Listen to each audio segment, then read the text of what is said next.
think while I lie awake and contemplate tonight, wearing me out. Well, maybe tomorrow the world will wake and get it right,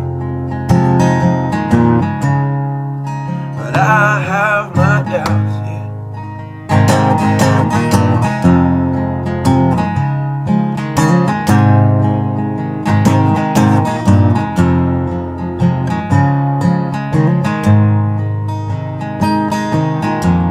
So during the day, well, I design machines of war that scream through the sky. 'Cause I, for one, I like to go to bed free at night, under these stars and stripes. And I have my doubts that we're coming out. Yes, I have my doubts. And I have my doubts that we're making back out. Yes, I have my doubts. But they'll wind you up and pull the cord until you're spun right out. And I don't understand.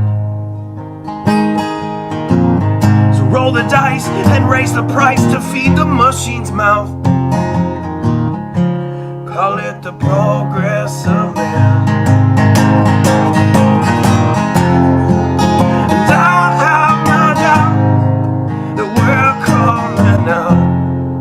Yes, I have my doubts.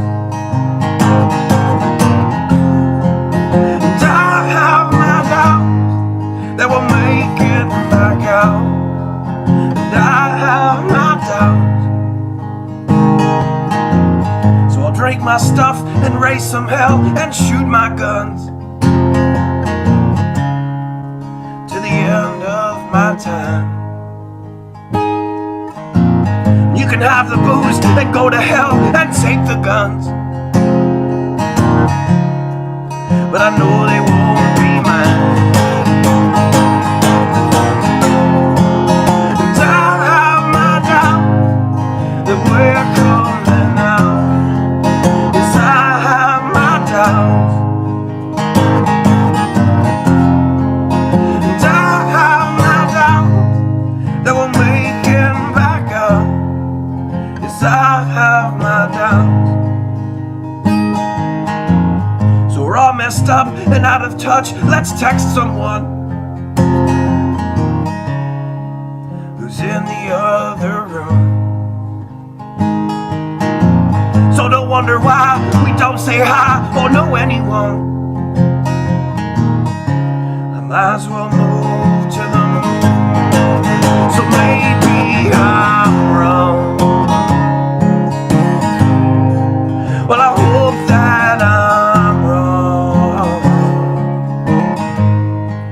So maybe I'm wrong. Well, I hope that I'm wrong.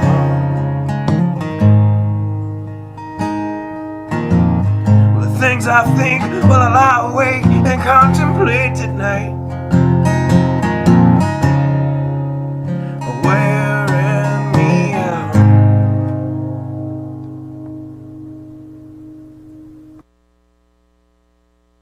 Good afternoon. So, I had something interesting happen today. This is a very rare occurrence, but it indeed happened. I don't have any way really to verify this, but I came across a rat's ass today. But I'm going to tell you, I just threw it in the trash, and the reason why is because I am not going to give that rat's ass to anybody. Anyway, thought I'd start out with a little bit of humor, if that was humor. Imagine, just pretend that was humor. It identifies as humor, so just work with it, right? So anyway, got some interesting stuff to bring to you today, and I'm going to start out with a little short video that one of Jen's former college teachers had put up. Was it this morning, babe? Mm-hmm. This morning. Most mornings, I don't know if it's every morning, but there's a lot of mornings I know. She'll put out a little video, and it's just awesome to watch them. It really truly is awesome to watch them. So today's was absolutely priceless, and and I thought I would share it with all of you. This is Jen's former college teacher. Let me make sure I got audio up enough so that you can hear it. Here you go. Hey, so it's final exam week, May 10th through the 14th. I'm just saying that here because I've been typing messages for days, and we'll see how it works out. But anyway, that just means that I'm pretty much at the end of the school thing. And, I'd really given over to snacking while I was on this great online migration stretch. And so I decided that I really need to make some diet changes. Okay, so I need to bring more vegetables into my diet. So I found these. Okay, so carrots. Carrot. See, it's reversed in there. I don't know if you can read it. C-A-R-R-O-T, carrot. Carrot, okay. As opposed to these chocolate, frosted chocolate. Okay, so not frosted, but carrots. Okay? I figure this is going to be a lot better for me.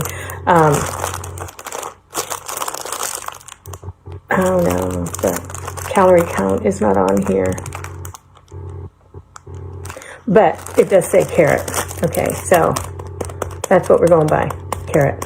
Okay, so I'm sure, if I do more of these videos, you'll notice how much thinner I am because I'm doing the vegetable thing for my snack. Okay?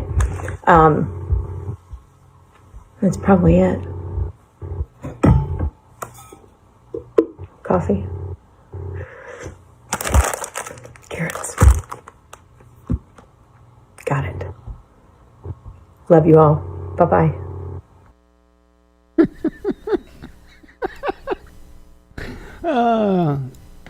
Pardon me. I thought that was absolutely priceless. So anyway, Jen was playing that this morning, and I was dying. Many times when she plays her videos and I catch them, I'm laughing pretty hard. It's good stuff. It's good stuff. Anyway, so next up, before we start going over the typical everyday coronavirus numbers and all that stuff, I want to play a couple of videos. There's a situation going on in Seattle, Washington that is absolutely not cool. You guys know, if you've been around here very long, we are very critical of law enforcement. We commonly ask the question, where's the good cop? Where's the good cop? And it's hard to find. I found one. Seattle, Washington. And he needs Constitution-loving, patriotic Americans to speak up on his behalf. As I've promised ever since I've been doing this, since 2014, I was going to bring you things straight. And that I wasn't just automatically going to group, things together or anything like that. If I see something that's outstanding, that goes against the norm, I am most certainly going to show it to you. Most certainly. Found that. Seattle, Washington. You may or may not have seen this video. I am going to play this video right now, and then I am going to play a video that was released today. Okay? But I need you to know what happened, or he's going to be talking about a video that he made. If you haven't seen this video, he's going to be talking about a video that he had made, and this is the video that he had made. So I need to show this video first for those that haven't seen the video. Anyway, both of these videos can be found on a channel called Solo Yacker. Solo Yacker. Both of these videos can be found on there. So let me start out with this one here that's titled "Must Watch. This Officer Needs to Train Every Officer in the Country." And I'm telling you what, if this man's balls are as big as his morals, absolutely. Absolutely. And I'll tell you what, evidence shows his balls are absolutely as big as his morals. Absolutely. And let me play this video, and then we'll go into the second one. As a police officer, I'm compelled to make this video. I've been in law enforcement for 10 years, and I'm speaking to my peers, other fellow officers, people in any kind of law enforcement position. I've seen officers nationwide enforcing tyrannical orders against the people, and I'm hoping it's the minority of officers, but I'm not sure anymore, because every time I turn on the television, every time I look to the internet, I'm seeing people arrested or cited for going to church, for traveling on the roadways, for going surfing, opening their businesses, going to the park with their families, or doing nails out of their own house, using their own house as a place of business, and having undercover agents go there and arrest them and charge them with what? With a crime? I don't know what crime people are committing by doing nails in their own house, but we're seeing this more and more and more, and we need to start looking at ourselves as officers and thinking, is what I'm doing right? Now, I want to remind you that regardless of where you stand on the coronavirus, we don't have the authority to do those things to people just because a mayor or a governor tells you otherwise.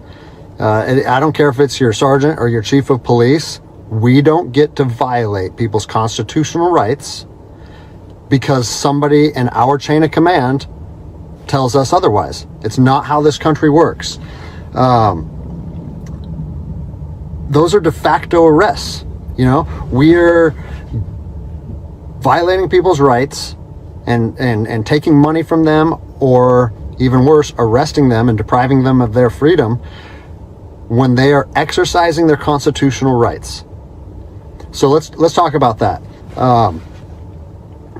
Let's read something right here off of the Declaration of Independence. All men are created equal. Among these, we have the right to life, liberty, and the pursuit of happiness. That to secure these rights, governments are instituted among men, deriving their power from the consent of the governed, meaning our power and any government official's power is derived from the people. Okay? We don't hold power over our citizens. It's contradictory to everything that our country stands for. And this is what I'm seeing. First Amendment rights, telling people they can't go to church, freedom of religion. Okay? Telling people they can't protest, freedom of assembly. Fourth Amendment violations, illegal traffic stops to check for papers. What are you, the Gestapo? Is this 1930s Nazi Germany? You don't get to stop people unless you have reasonable suspicion or probable cause that they have committed a crime. And I know people that have personally been stopped saying, we want to see papers showing that you're essential. David 2, copy a phone call. That is not how our job works, okay? What really has been pissing me off lately is the fact that these officers that are going out here and enforcing these tyrannical orders, what they're doing is they're making my job and my safety, or they're putting my job and my safety at risk. Because what you're doing is you're widening the gap between public trust and law enforcement officers. And what that's going to do is it's going to, I mean, look at what's happened to law enforcement in the last 10 years. Less and less public trust, and more often than not, that is a result of isolated incidents that get blown out of proportion. Well, they're not isolated anymore. They're happening every single day. And the thing that I want you guys to realize is that our power that we hold as law enforcement officers is nothing more than a facade. It's a badge and a gun. And people, you don't realize, if you haven't lived in anarchy, if you haven't seen combat, things can be stripped from people in a heartbeat. And that's what I'm afraid of. I'm afraid that these actions are going to wake a sleeping giant, i.e. the American people, okay? They are going to be put in a position where they won't have their rights trampled anymore. And us as law enforcement officers, we'll have our ability to enforce the law stripped from us in about 10 minutes, okay? I think what is going to happen if this continues is we're going to see bloodshed in the streets, okay? I don't want to see bloodshed in the streets on either side of this coin. I don't want to see fellow officers get injured or killed, and I certainly don't want to see citizens get injured or killed. And I promise you, most of you out there doing these tyrannical acts against our citizens, you're not ready for combat. You're not mentally or physically ready for combat in the first place. I promise you, you don't want to go through that, and I hope I never have to go through that again. You don't get to just say, well, I'm doing this because I was told to do so, or I'm following orders, or I need to keep this job. Guess what? I need to keep this job more than anybody. I have 3 young children. I have 2 houses. Like, I have the same sob story that the rest of you guys have.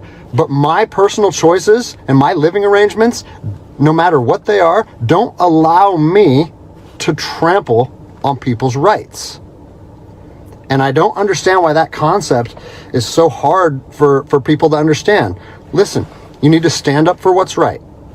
You need to, if you're part of a department or an agency that is asking people or asking their officers or their deputies to impose on people's rights and infringe on their freedoms, you need to step up and say, no, that's not me.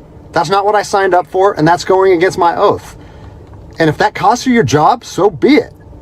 At least you'll be able to look at yourself in the mirror at night. I've already expressed this to my department. And luckily for me, I come from a department that I feel like my chain of command shares my view, but I don't care what department you're part of or what your chain of command thinks. You don't get to trample on people's liberty. And so, as a special operations veteran, I've fought on the streets of Iraq under the U.S. government's guise of freedom. And I'm telling you what, the American people are going to you are going to wake a sleeping giant, and they are going to fight 10 times harder for their freedom on their soil than anything you've ever seen before. And if that's something you're willing to face, then keep trampling on people's rights.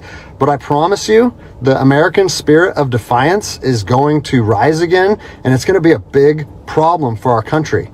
So I'll leave you with this, something that I learned as an E-nothing in the Army. No matter what situation you're put in, if you look inside yourself and ask yourself one question, am I doing the right thing? You ask yourself that, you know the answer. And no amount of money or no order or law or anything should be able to make you go against doing the right thing. So I'm imploring officers to look inside themselves and ask themselves, is this what I want to be doing to my citizens? And I think the answer is clear. And if we all stand up together, guess what?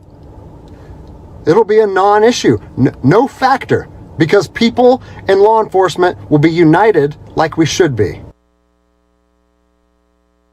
Alrighty. So, pardon me. Anyway, I stand behind what this man has to say. Now, I know there's going to be critics of this guy, myself included. Hang on. That are going to say, well, hey, this guy's crying about, them giving him orders following unconstitutional laws. What about this, and this? You'll have a list a mile long. I get it. Society has been brainwashed into accepting all that, this, and this. So, for that, in and of itself, it is what it is, and on a level we have to accept that. Let's take what we can get now. Let's not, throw the baby out with the bathwater, right? Same with all these arguments about face masks and blah blah blah. Look, if there is something that is going to increase your odds by 10%, you damn well do it, right? You damn well do it if that's your choice. If it's not your choice, then, well, that's your choice. Anyway, back to the point. This is somebody that's standing up. And it did not come without repercussions. And that is going to be the next video that I play now. This one here, and you can find this video also on the same channel, the Solo Yaker. I'm pronouncing it that way. It's Soloyaker. I don't know exactly how it's pronounced, but Soloyaker. That is the channel that I found both of these videos on. This video here, this gentleman, this Solo Yaker, or however it's pronounced, has uploaded this video today. I do not know when this gentleman put out this video, but I am assuming that it's probably either today, yesterday, in the very, very recent, past. So this is insane. Anyway, he's going to explain what happened. Hey, what's up, guys? So I just kind of wanted to take a couple minutes, get everybody caught up to speed on what's going on in my life. I've been getting a lot of questions, and figured I'd just make a second video and answer some of the things that I've been receiving. I first wanted to say I'm humbled by the response that my video got. It's been viewed millions and millions of times. People all over the country have been calling me, texting me, sending me emails, comments, and the overwhelming majority of it has been positive. And so I think that's pretty cool, because my whole thought process on making that video was trying to bridge the gap between law enforcement and the public. And I've seen both sides with open arms willing to embrace that. And I think that's a step in the right direction. So that's pretty cool. One thing that I've seen come up over and over in the comments, and I've been an email sent to me, is, are you going to get in trouble? What happened to you? Or is there any discipline or any discipline taking place? And so I figured I'd take a chance and give you a little synopsis of the last 3 days of my life after posting that video. So I posted the video on Tuesday, was it May 5th? And it took it took a day or two before it really started getting a lot of traction. But the next morning when I woke up on the 6th, I think it was only at a few thousand views. And I had received a message from my command saying, wow, Greg, what a powerful message. We agree with that 100%, well done. And that was actually a relief for me, because I was like, great, I know that it's risky putting something out like that, but I felt like it was so grounded in integrity and liberty that no one would have an issue with it. So that was a relief. And then fast forward 3 hours later, I get another phone call from my command, and it said, hey Greg, the video's up to 400,000 views. It's time to pull the plug on this thing. And I immediately, it kind of caught me off guard, because I said, why would we want to pull the plug on something that was already acknowledged as a good and powerful message from one law enforcement officer to others. And I said, yeah, that doesn't really make sense to me. I think maybe we should embrace this message and we should share this with other officers. And he said, listen, it's not up to me. I have been directed to tell you to take the video down, and I need to know if you're going to take the video down. And I said, no, I can't take the video down. Because if you listen to my first video, the whole message that I was trying to share with people and impart on them is, if you believe in something in your heart, you have to stand by that conviction, even if it costs you everything. And like I said last time, I have 3 little kids. I have this house. I have another house. I cannot afford to lose my job. But after putting that message out there and sharing that with America, and it was so well received, I can't then just say, even though that's what I believe, I'm going to take a step back, I'm going to retract my words, and I'm going to allow my command to prevent me from sharing my heart and my truth. And I said, so with that in mind, sir, I can't take the video down. And, I didn't know where this was going to go. And I immediately started thinking about, what are they going to try and gig me on? What did I do wrong? What policy did I violate? And I got called back a couple hours later. And by this time, it was skyrocketing. Everyone in the agency was seeing it. Cops from when I was an officer down in Los Angeles, they were contacting me. I got a call and it said, listen, the video needs to be taken down right now, and you need to accept a letter of reprimand. Or we're going to take a very different approach to this if you say no again. Well, I'd already put myself on that hill, and I had to be willing to die on that hill. They said they determined the video was a violation of policy, and that if I wouldn't take it down, that allegations would be made against me, and so on and so on. And so I told them, no, I'm not going to take it down. You do what you need to do. But the principle of it is rooted in truth, and it was a positive message that was received by millions and millions of people. If you want me to take it down, I have to respectfully refuse. And it was interesting because they kept citing different policies, like, oh, it was the social media policy, or some of your equipment may have been identifiable. And that kind of seemed like a moot point to me. And it was strange, because why was the message okay at 5 a.m. and then 3 hours later, there was a problem with it?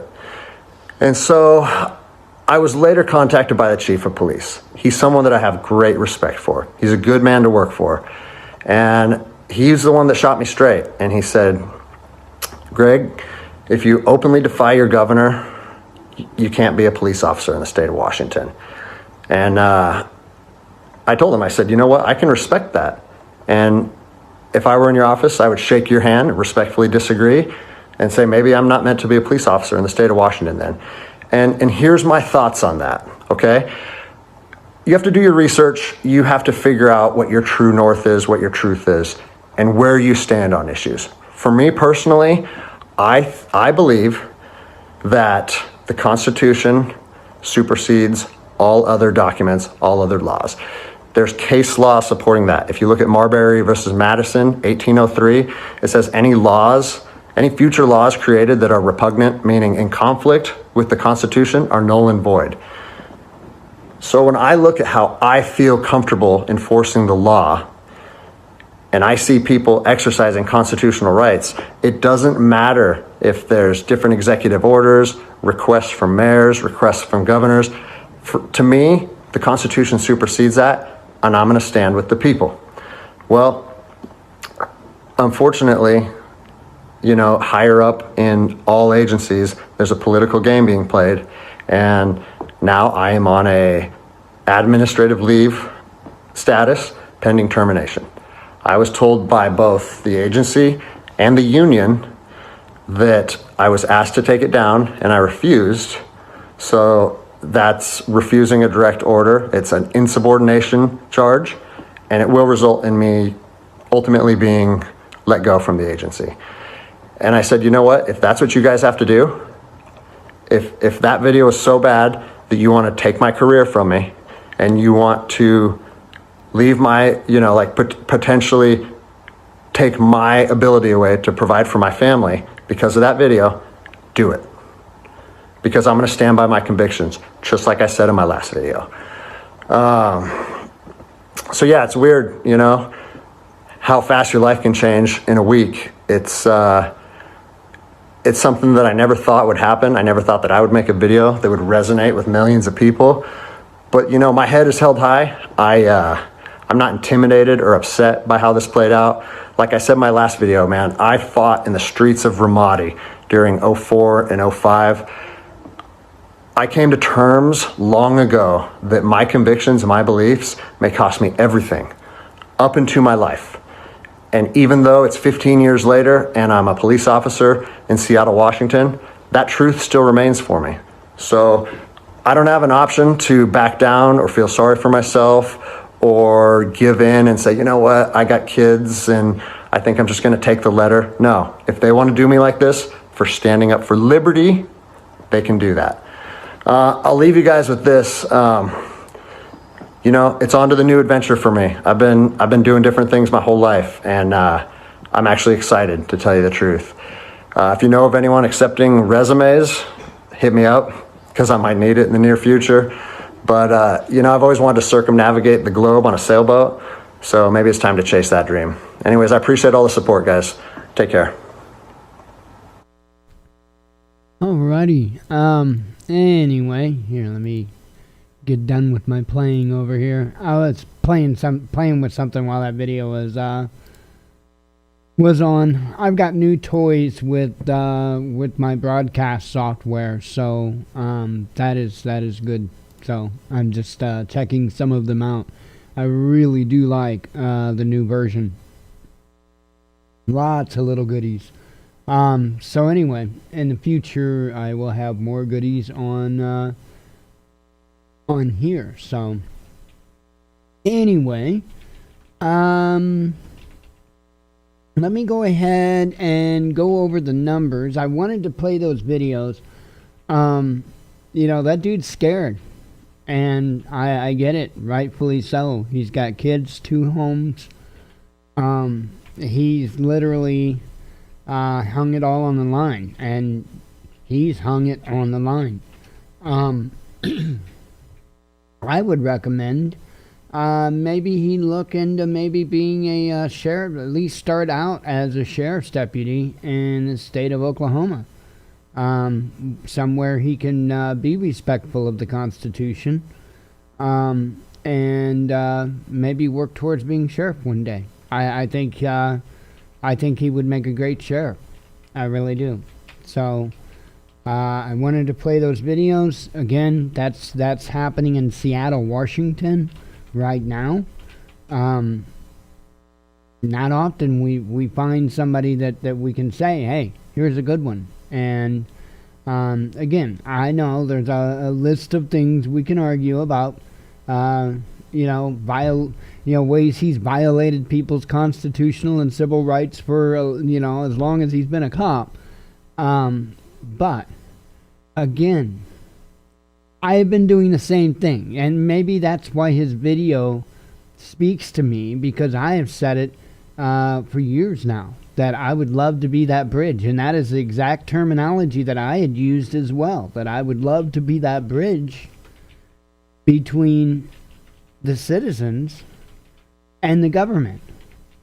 And initially, that first bridge has to be made with the enforcement arm of the government. That's where that initial bridge has to be made. And, it doesn't do very well for them to make unjust laws if the law enforcement won't enforce those unjust laws. Right?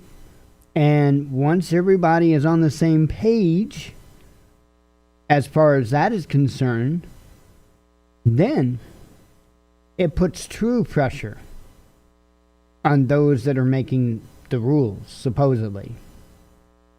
So, keep in mind.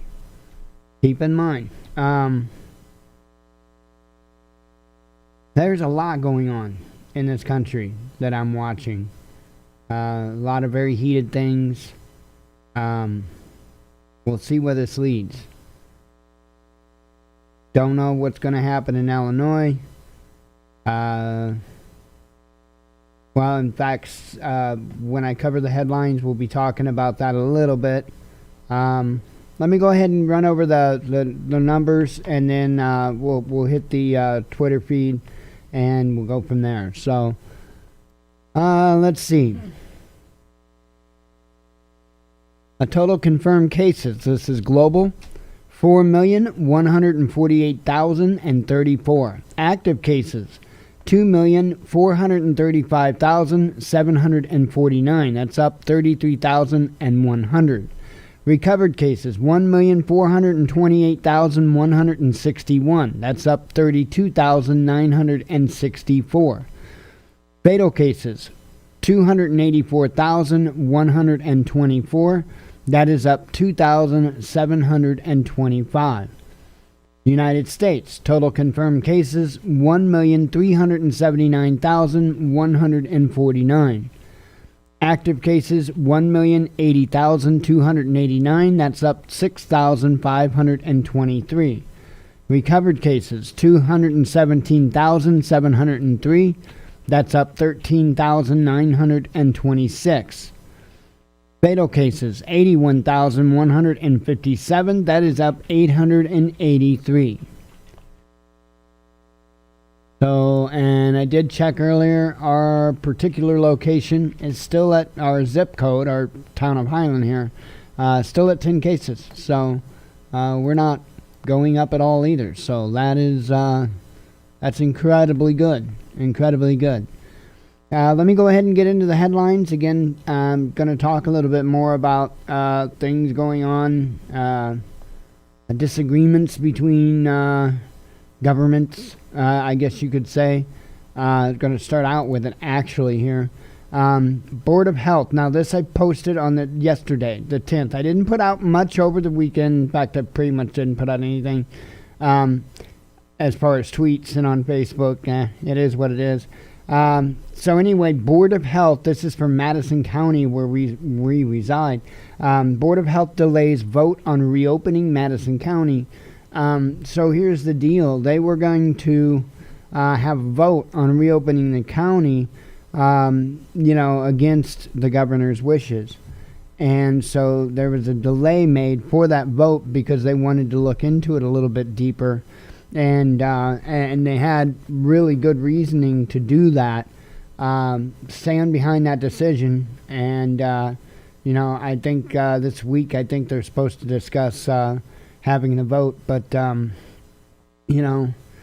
it's crazy times for sure. Pritzker really wants to keep us locked down good for a good long while. And I don't see the city... I don't see the county being so cool with that. And then the city has just scheduled an event on Facebook. It's an online event where they're going to discuss the reopening and the phases here locally in town. So I don't expect that's going to get real well received. And the reason I say that is because when the mayor wrote a letter, this is some days ago, I think over a week ago now, if I'm not mistaken. It was not well received at all.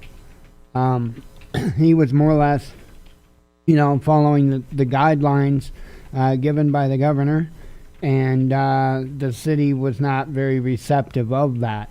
So we'll see. We'll see what happens. So when I say the city, I'm talking about the people, because folks, let's stop with the bullshit. We are the ones in charge, not the government. We are. Plain and simple. We are. They are there to represent us. If they are not representing us, then it's our job to throw their asses out. Plain and simple. Plain and simple. That's how this country was founded, and that's in the manner that's in the spirit that the founders wanted this country to stay. That's not saying anything out of line. What's out of line is anyone that would think that it would be taboo to say. Okay, let's go ahead and start with headlines from this morning that I put out. Bojo introduces COVID-19 alert levels for UK as part of roadmap out of lockdown. Moscow promises Washington a serious talk about its V-Day message that omits Soviet Union's role in defeating Nazis. Remind me to show Blue's video. Plans to be at White House tomorrow. Pence office denies his self-isolating over COVID-19 fears. At least 9 dead after blaze traps bedridden patients in hospice outside Moscow. A dreaded comeback. Wuhan reports 5 new coronavirus cases, its highest surge in 2 months. Incident during drills, at least 19 killed, 15 injured on Iranian ship near Strait of Hormuz. Coronavirus threatens to derail China's trade deal promises, says a U.S. think tank. Pure provocation. Moscow fumes as Czech media names diplomat a ricin courier in alleged assassination plot. 2020 is like Hunger Games. Italian shocked as earthquake hits Rome a week after COVID-19 lockdown relaxed. Saudi Arabia to triple VAT as COVID-19 and low oil cripple state finances. Mission social distancing failed. Passengers packed onto Paris metro train spark outrage as COVID-19 restrictions eased. Paid holidays end May 12th. Russia starts gradually easing coronavirus quarantine measures, says Putin. Leader of infamous Mexican cartel dies in prison after contracting COVID-19. China urges U.S. to reverse decision to limit journalists' visas, warns of possible countermeasures. Saudi Arabia's additional output cuts fuel oil price rally. COVID-19 crisis leaves 700,000 children without sufficient food in Italy, says a report.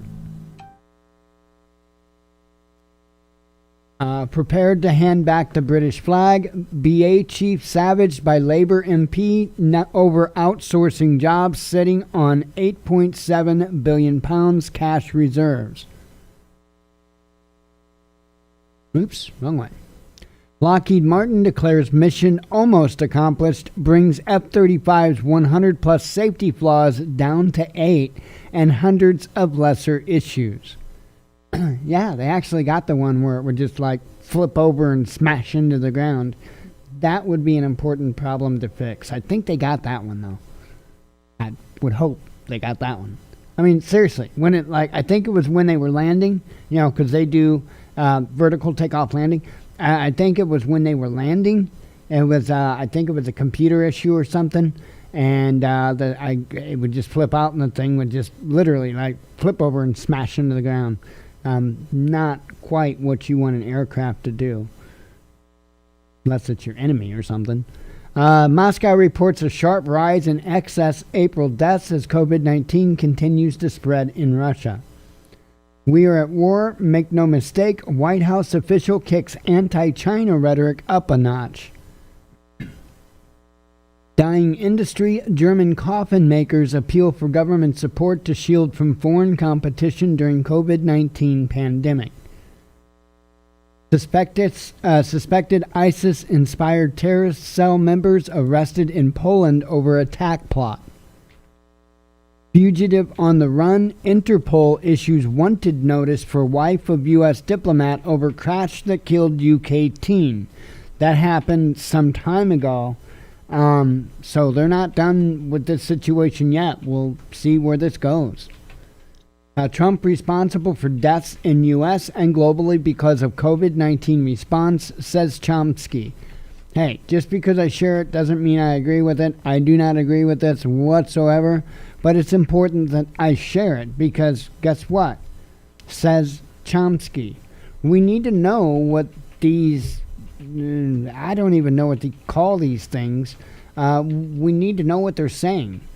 We need to have some kind of an idea of what's going on, their mindset, what they may be up to. So that's why I share it, not because I agree with it. Trudeau makes COVID-19 aid intended to save Canadian jobs conditional on meeting climate change goals.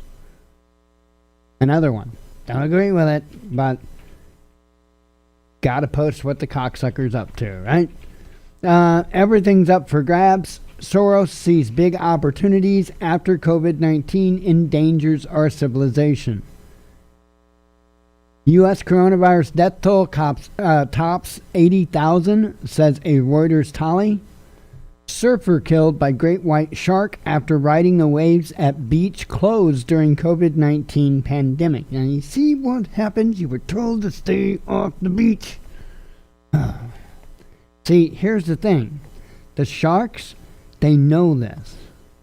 They know this. They know that there's a pandemic and nobody's supposed to be on the beach. So when they hear splashing on the beach, they know. They know. Not only is there a human being in that water, but they're going to get away with this scot-free because there'll be no witnesses. No witnesses, right? Where would the movie Jaws be without the cameras? No witnesses, right?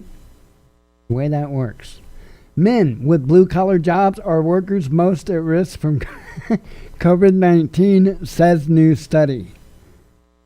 Got some bridges to sell you, too. European virus. Cuomo goes all in on COVID-19 language, gymnastics, and standoff with Trump. I didn't tweet these out yet. I will here in a moment. And Twitter, anoints itself arbiter of coronavirus truth with pledge to label even disrupted and unverified claims as disinfo. Gonna have to give them another middle finger. All right, on that, middle fingers up. Let's transition on over to some video here. Let me hunt down Bear's Daily Brief from this morning, which was spectacular, if I may say so myself. I would advise you to use the restroom now if you need to, because I don't know what was in his coffee today, but you're going to be pissing yourself laughing. Bear Independent, Bear Daily Brief, 11th of May, 2020. Yo, what's up, people? See, I think I want y'all here. How's that feel? The best, Bear. You have the best production ever. It's like so good. I just like love it. You know, it's the best. Thanks for being here. Y'all are awesome. 87,000 people. Welcome. Thank you. Everybody needs a head check, but I appreciate you. Coffee. DisasterCoffee.com. B. Sterling and Daniel Streety are here, plus Pegleg and Homestead Hopeful Tara, plus Kerry. Good morning, everybody. Sheepdog Patriot. Shalom. And now they're going by too fast. Bless y'all. Thanks for being here. Please like, comment at or above a third grade level of intellect. Subscribe if you're new here. Click the little bell thing. That way YouTube will pretend to tell you about when we do things like this. And share this video. These are designed to be informative, hopefully, with, honestly, a little bit of my own personal bias and editorialism. But just the facts, ma'am. We try to stick to just the facts. The entirety of this report is generated by y'all. You guys send us these intel nuggets to intel@bearindependent.com. The Dance Monkeys assemble this report. They send it to me. We post this on Patreon the night before. Go to patreon.com, look for the Bear logo, type in Bear Independent. You'll find this report. There's like 22 pictures and supporting documents up that go with this report, which is available in its entirety on Patreon. Posted at Patreon right this red hot second. So in addition to that, and then I'm going to shut up and get to the report. We don't have the kind of Patreon page where it's like, hey, you like what we do on YouTube? Give us $1 on Patreon. It's no, hey, you like what we do on YouTube? And oh, holy crap, there's all this extra stuff over here on Patreon too that I didn't even know about, because It's exclusive to Patreon. Yeah, we're pushing 100 individual, unique, valuable, equitable posts per month on Patreon right now, ranging from write-ups to half-hour-long videos on, hey, Bear, I live in the suburbs and I can't just bug out. I got to stay here. What do you recommend? Things like that. So, Bear Independent Intel Report 11 May 2020. The number of confirmed cases worldwide and in the U.S. continues to climb. As of the time of this reporting, the official numbers are as follows.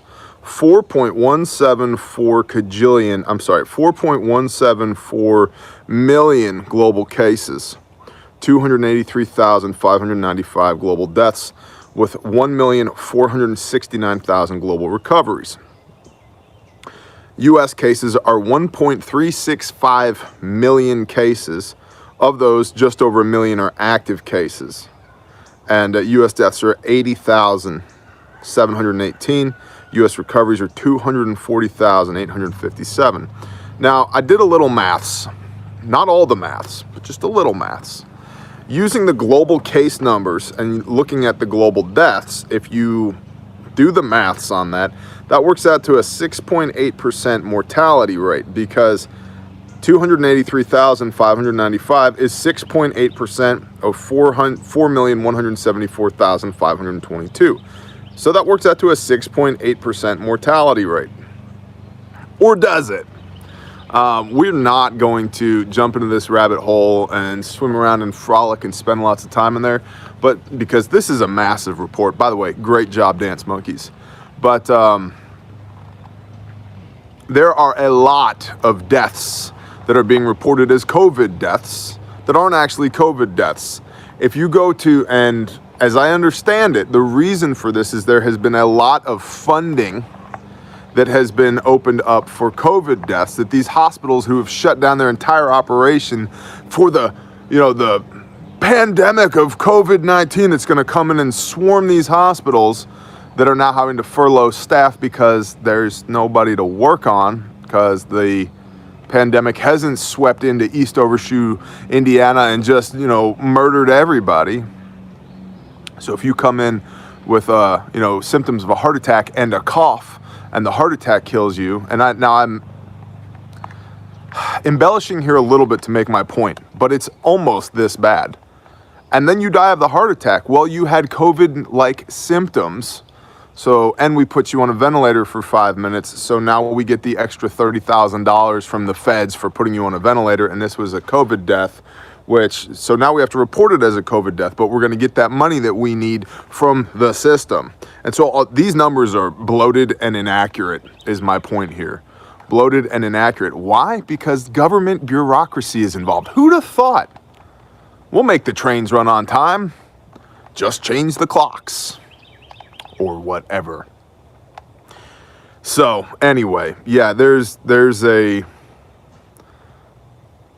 ghost in the gears when it comes to these numbers here. Okay, so yeah, is the mortality rate 6.8%? Are there actually 4.174 million cases of COVID? No, there's probably 20 million cases. And then of those deaths, or more, probably, I don't know, just my opinion, my gut's like, 1 out of 5 of those deaths is actually a COVID case. The other 4 out of 5 are people that were going to die anyway and had COVID-like symptoms. But I digress. It's official. The Labor Department has reported that 20.5 million jobs were lost in April alone. Numbers like this have not been seen since the Great Depression. In fact, I heard that this is 10 times the unemployment numbers that were seen in September 1945 after the layoffs that took place post-World War II, as the production machines started spinning down because we didn't need, tanks, bombs, and trucks, right? Munitions. Not good. This is economic crisis indicator. 4 China Coast Guard ships were in Japanese waters, which is contested by China, for 2 hours. 2 of those ships pursued a Japanese fishing boat until the Japan Coast Guard intervened and ordered them to leave, then safeguarded the fishing boat. China's flexing again in their region. This is war, man. Whiskey Alpha Romeo. And we will have a t-shirt coming for that. I've been perusing designs from our graphic designer, and I see one that I like, so it's coming. But Whiskey Alpha Romeo. Bear, you're war profiteering. Yeah, I'm not putting a gun to your head and saying buy my t-shirt. I'm just saying if you wanted to, it will exist. War profiteering would be if it was mandated by Congress that everybody who will be engaged in said war had to wear the Bear Whiskey Alpha Romeo t-shirt. That would be war profiteering. This is not. This is voluntary capitalism. But I digress. The British Army is urgently recruiting SAS soldiers and urging some veterans to rejoin up to the age of 57, even if they were medically discharged or thrown out on disciplinary grounds. Whiskey Alpha Romeo. German intelligence has reported that China asked the World Health Organization to not reveal that the virus was transmissible between humans and to delay the pandemic declaration. Naturally, the World Health Organization has denied this, and their denial was featured in an article by the Global Times, China's government-backed daily newspaper. Let's just wag the dog some more. This is both a war indicator and an economic crisis. Empanatic? We could just all have empanadas. That'd be cool. Let's have an empanatic crisis. I'm actually in an empanatic crisis right now. I haven't had an empanada in I don't know how long. This just hit me. Y'all, I'm in an empanatic crisis.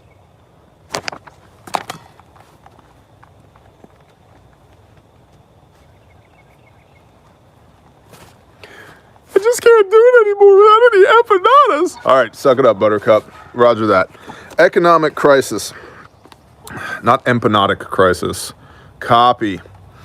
The U.S. State Department has discovered a coordinated Twitter bot campaign spreading Chinese disinformation about the pandemic. You think? Whiskey Alpha Romeo. DisasterCoffee.com. The best. Believe me.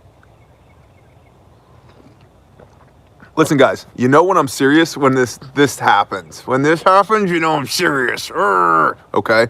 So, just so we're all tracking at home now. Okay. Lenders are reportedly attempting to avoid losses and are slashing credit card limits for nearly 50 million Americans. A contributor, a member of the Bear Nation. Good morning, my love. You're gorgeous. We're going to interrupt the broadcast just for you. Hi. Hi. We all love you, but mostly me. A contributor experienced this, but we did not report on it because we could not find any supporting evidence or correlation at the time. However, now, yeah, we're here now, so here we go. Again, another economic crisis indicator. Texas has applied for a $70 million FEMA Category B assistance to help their food banks. This is both economic crisis and food shortage indicators. Protests to reopen continue as the economic pressure becomes unbearable for many and police respond to business and personal violation orders nationwide, with a few exceptions. Okay, well, going back to FEMA, it was my understanding, unless FEMA has seen an influx of federal funding, which they very well may have since we've got all these emergency declarations everywhere, that FEMA was broke. Because you remember, end of 2019, they were saying, hey, listen, we better not have any natural disasters because we ain't got no funds, bro. Y'all are kind of on your own. There was much to do about that back in the day, like, 6 months ago? But I'm guessing, me and FEMA, we don't hang out much anymore, but I'm guessing they've since been funded with, there's just, make-believe money flying everywhere, so they've very likely that they've been funded and therefore have the money to disperse to Texas $70 million for food banks. Also, just for everybody who's tracking along at the home game, there's 7 different columns that we're tracking here on our threat matrix. I'm actually going to do an upcoming video on the threat matrix, so stay tuned for that. But there's 7 different things that we're tracking on here. Economic crisis is number 1. Food shortage is number 2. Civil unrest is number 3. Elections and or tyranny, kind of the socio-political aspect going on there, is number 4. Number 5 is Whiskey Alpha Romeo. Number 6 is disinformation. And number 7, are examples of Rome burning. And we have all of these things within this report today. And I'm going to do my best to cruise today, but this is a big report. Like I said, 22 photos and supporting documents on Patreon relative to this report alone today, which is big. Usually it's anywhere between 6 and 12. Well, we're 2.5, 3 times that today. So, yeah, Rome is burning. And these are the different aspects of what we're discussing that we're trying to plug into our daily cost-benefit analysis of human existence in today's day and age, if that makes sense. So, moving right along, 2 or more eyewitness accounts. Under continuity of infrastructure and supply chains, repeating processing and manufacturing slowdowns and closings are decreasing supply of goods, particularly animal products. We continue to receive reports of processing plants newly impacted by employee infections. This is food shortage, food scarcity. We talked repeatedly about this. Man, this channel is called Bear Independent for a reason. If you're new here, the reason is because we want to be independent of the fragile system. We have been teaching and preaching for years that all it could take is a hiccup in the supply chain, and we're gosh, I got the burps and the hiccups. That might be subconsciously why I said the word hiccup. All it could take is a hiccup in the supply chain, and we end up here where we are now. And so we've been strongly encouraging you. I'm about ready to start knife handing people to grow your own food, man. Raise your own meat. Do all those things, because now, as Rome continues to burn, people are standing around going, oh my gosh, Rome is on fire. Should we just like hang out here and watch it burn? Hey, there's no food here and it's kind of unsafe. But I like it here. The schools are good. Now, my kids can't go there anymore, but the schools are good and there's nice parks. They're all shut down, but they're really nice. And, you know, we feel protected by the police. And unless they're body slamming people for not wearing face masks, we feel very protected. And good local government. They don't do anything anymore, but it's a nice government. And all these homes, they're beautiful homes. Granted, we're over leveraged in debt, and they're not going to be worth half of what we paid for it in a couple of years because of the economic crisis. But I've got a nice job, and the job's good, you know, and I can't go there anymore because of the pandemic, but we really like it here.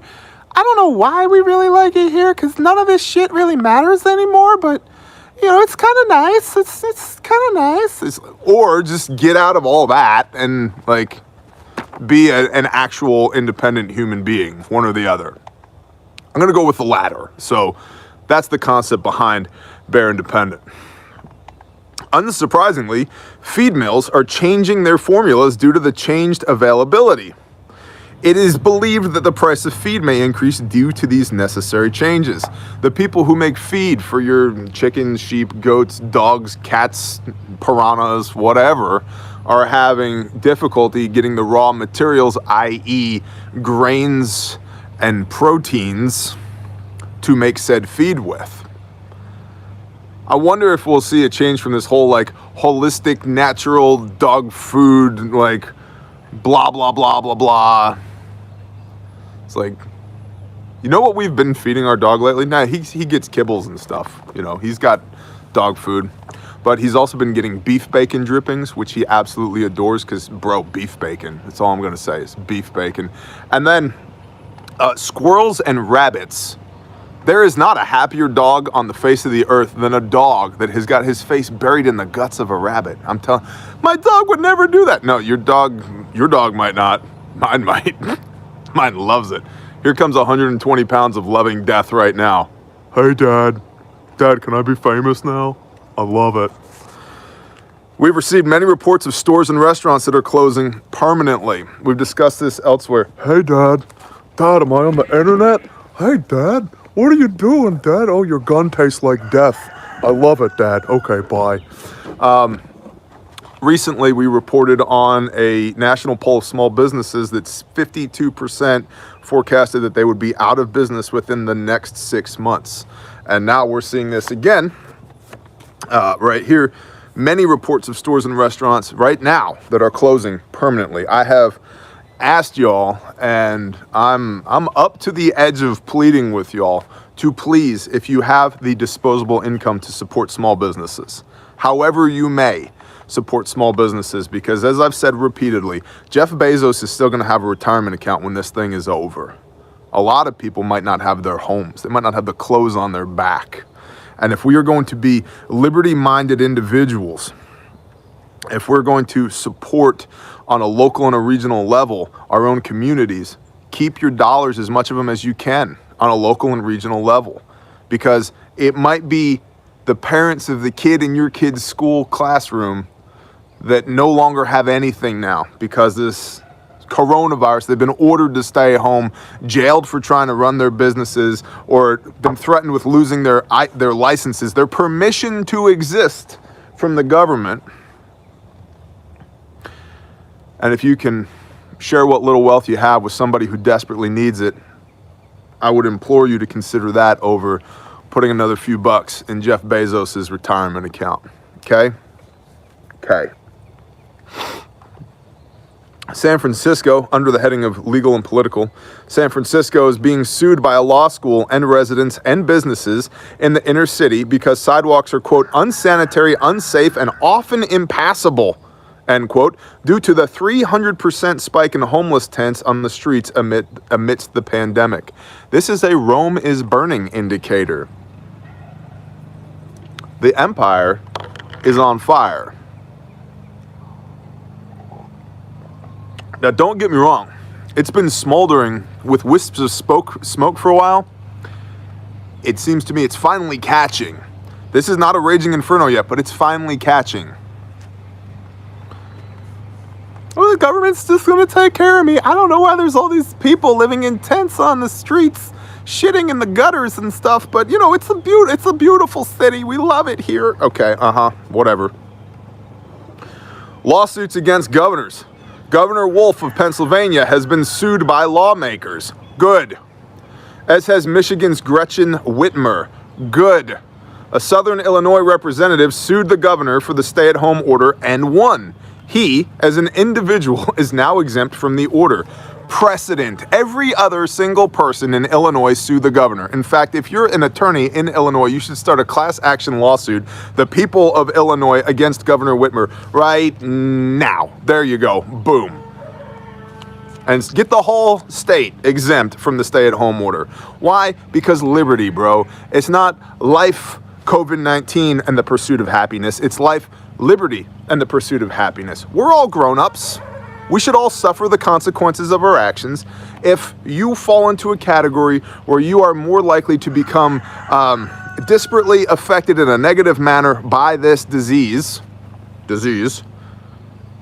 stay home, disengage, roger that. Some of us are relatively healthy, relatively happy, and have a whole metric F ton of stuff to do so that we can support the people that we love and are responsible for.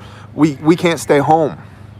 And you don't get to tell me that me feeding my family is non-essential. Bullshizer. No, unacceptable. Statewide, state of Illinois, class action lawsuit against Governor Whitmer. And go. In San Antonio, Texas, the city council has unanimously passed a resolution declaring that Chinese virus and Kung flu virus to be hate speech. Council member Jack Finger was speaking against the resolution when his mic was cut off. After several minutes of scrolling on the original journalist publications on social media, not a single supportive comment of this move could be found. This is indicative of a couple of things. The first is, again, Rome is burning. The next is, and I've said this over and over again, man, Texas, y'all are bipolar. And I'm done apologizing for the fact that a lot of y'all don't like it when I say things like this, but I've had family history in Texas for 200 years. We've got a county named after us, so here we go. Texas, in many ways, you are not as Texas as you think you are, and I am promising you that you need to stand up and pay attention to these things, or one day you'll wake up and go, where the hell is my Texas? And as talk about a messed up upbringing, born and raised in upstate New York from a Pennsylvania Dutch mom and a dad with family with deep roots in Kansas, Oklahoma, and Texas, I've been around, I've seen a lot of the country, and I have seen what has happened in upstate New York, where it went from, we drove to school with shotguns and deer rifles, 270s, 243s, 30-06s in the windows of our pickup trucks at the school, to then literally people getting suspended for 2 months out of school because they brought a 2-inch blade Swiss Army knife to school. And now wondering what the hell happened to upstate New York.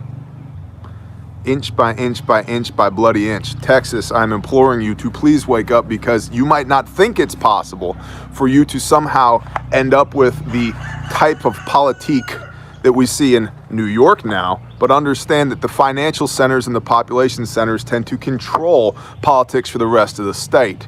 And your financial centers and population centers are all going liberal.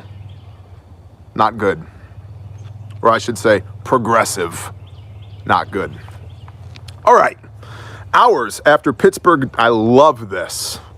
Hours after Pittsburgh dumped sand on the skate park there in Pittsburgh, a small pile of sand was left in the turnstile at City Hall.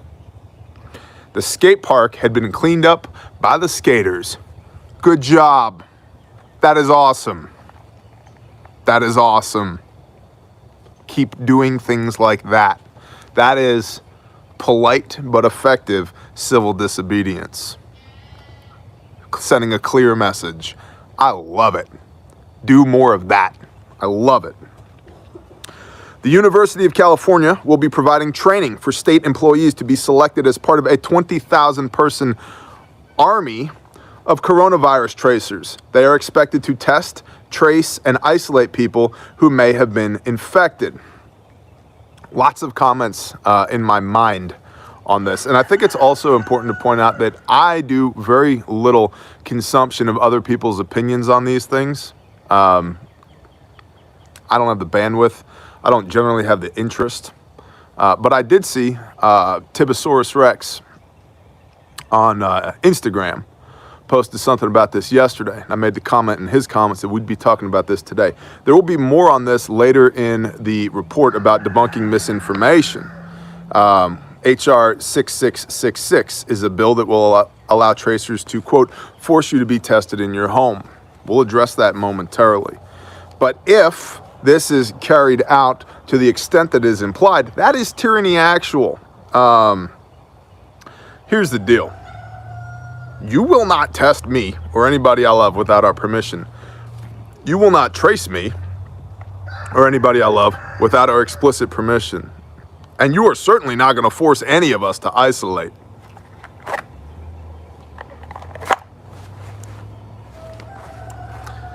Don't get all trespassy. Don't get all trespassy. Don't get all trespassy. Amen, chicken. Amen. The University of Cal, we just read that part. There is discussion of a possible second stimulus of some kind, though the beneficiaries' amounts and frequency are all changing variables so far. Yet another indicator of economic crisis. This is ridiculous, this next part. Elon Musk plans to pull much of his company, Tesla, or Tesla as he says, out of California due to the restrictions in place that have stalled operations. Assemblywoman Lorena Gonzalez of San Diego, her Twitter response was F rhymes with ruck, one of my favorite ways to exercise, or duck, one of my least favorite poultry to keep, or truck, my personal favorite means of conveyance, and many other things. F. Elon Musk. Now, this woman is clearly a moron for a lot of reasons.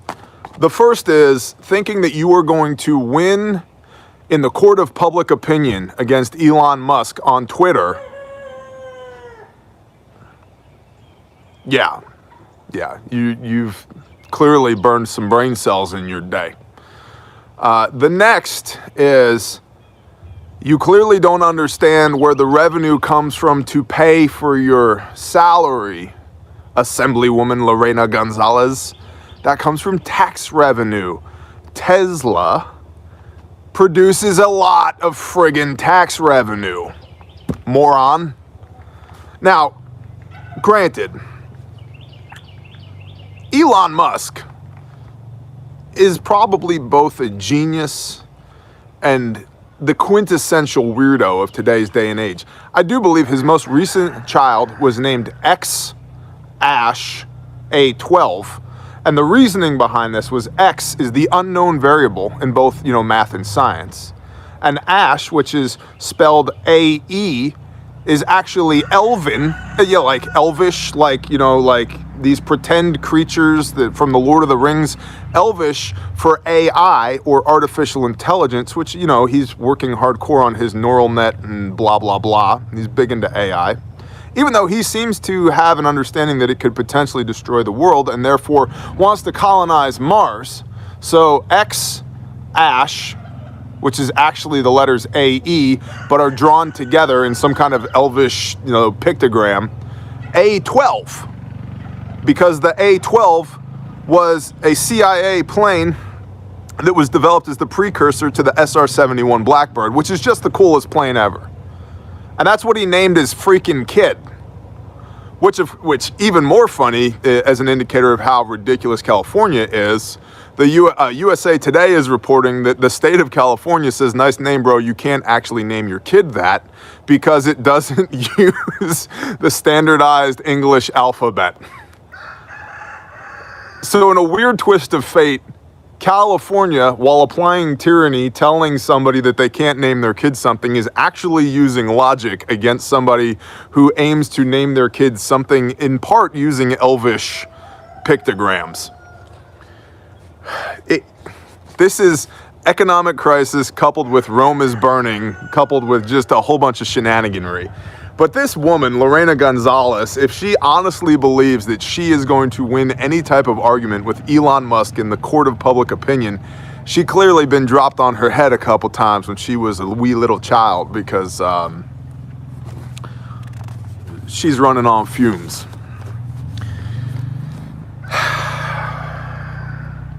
If it wasn't so stupid, it'd be entertaining.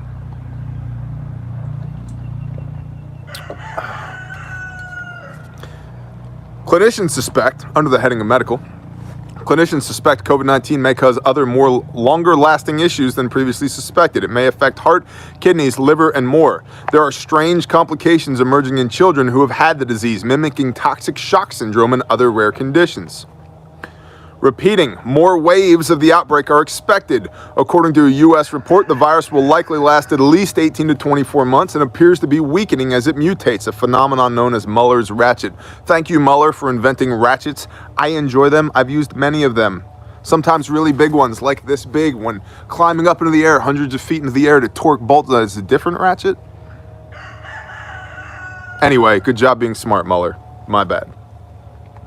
Mental health issues are increasing, especially depression and anxiety. Several suicides and medical professionals have been reported, and there are worries within the mental health system that it simply doesn't have what it takes to absorb the coming onslaught of mental health needs. We've talked at this a few times.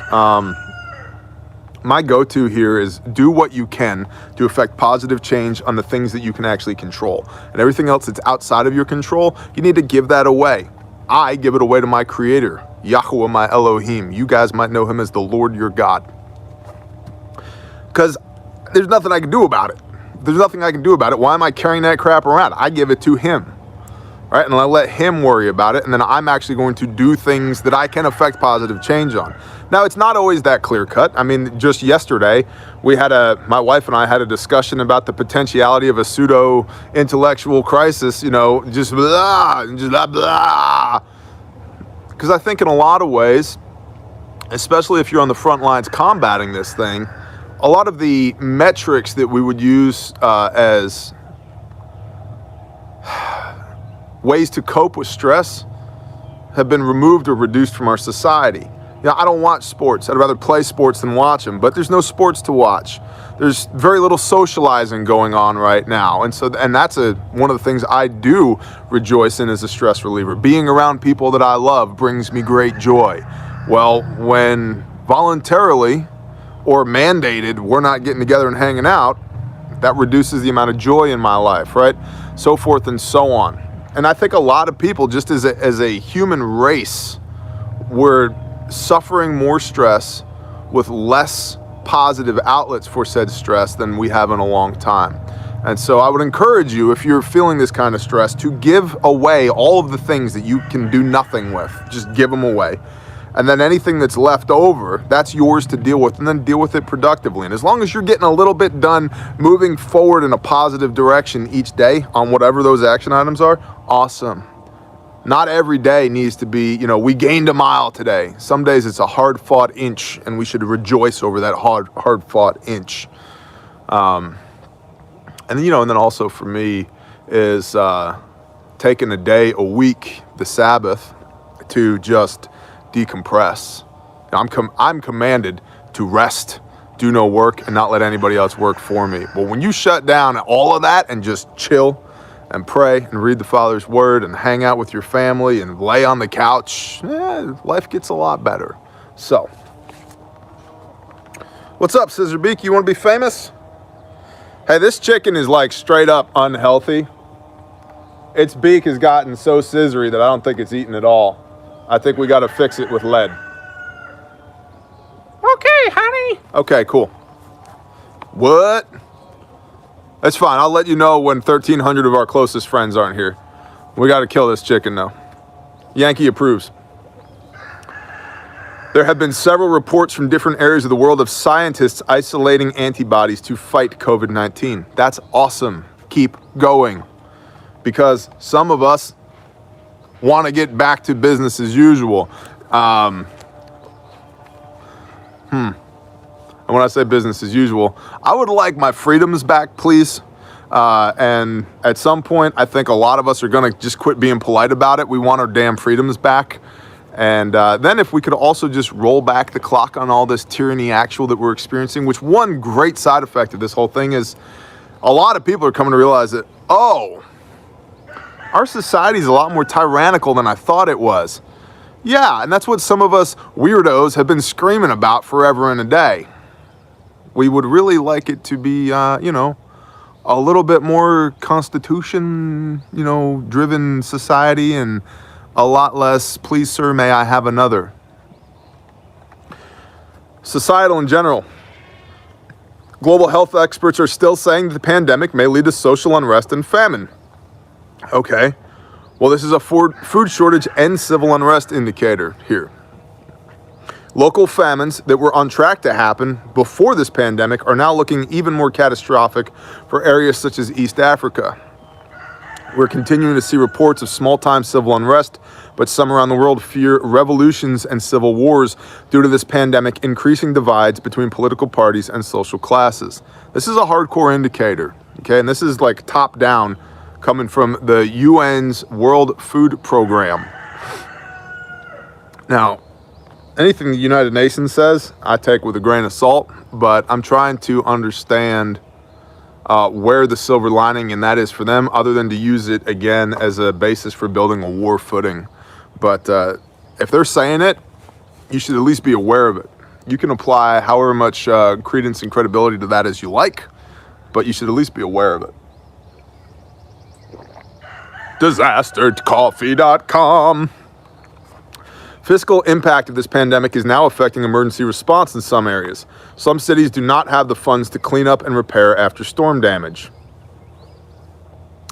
In Oklahoma City, Oklahoma, damn it, Oklahoma, act right. 3 McDonald's employees, all teenagers, were wounded when a customer, angry that the dining area was closed because of the pandemic, opened fire. This is just some ghetto bullshizer. Unacceptable. In Alabama, an off-duty police officer body slammed a woman at a Walmart for refusing to wear a face mask. The woman has been arrested for disorderly conduct and resisting arrest. How about no? How about no?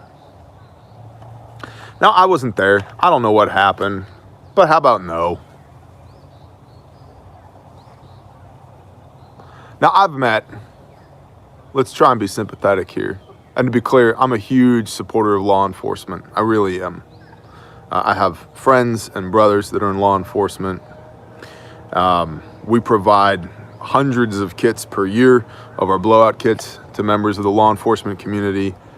But man, guys and girls in the blue, could we please not body slam people for not wearing a face mask? And I get it, people are stressed, and I get it. There are some people that just need to get body slammed. There really are. So, I mean, if my job was to body slam people, I would be the happiest freaking bear on the planet. I would just walk around, ah, boom, and one for you, ah, boom. Hey, honey, how was work? It was great. I body slammed 87 stupid MFers today. It was a new record, 87. I loved it. You know what I did? I went to the local Walmart, and I was like, there's one, boom. Hey, there's another one, bah, yes. Awesome job. However, I mean, great, like, honestly, if that job exists, I'm interested. Send me the Indeed posting to my email, because I would do that in a heartbeat, and I would live stream it for y'all, and we'd have millions of subs, and it would be great. Then my wife would have like 400,000 chickens, or this little chicken army. Whole place would just be taken over. It'd be great. We'd be like redneck millionaires. I'd love it. However, law enforcement's job, except for when it is their job, is not necessarily to body slam people. Now, some people got to get body slammed, and I don't know the details of this story. I really don't. But on the surface, it certainly seems like somebody said, no, I'm not wearing a mask. And the law enforcement officer said, yes, you are. And that person said, no, I'm not. And then a scuffle ensued, which resulted in a body slam.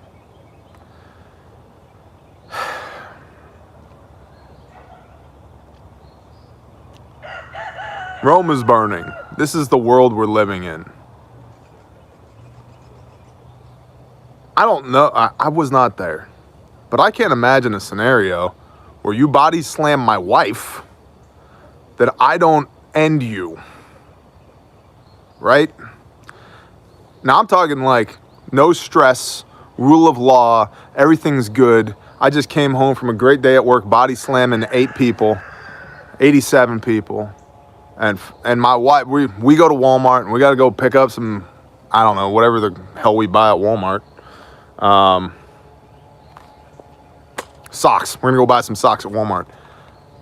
And somebody body slams my wife. Absolutely not. So, again, unless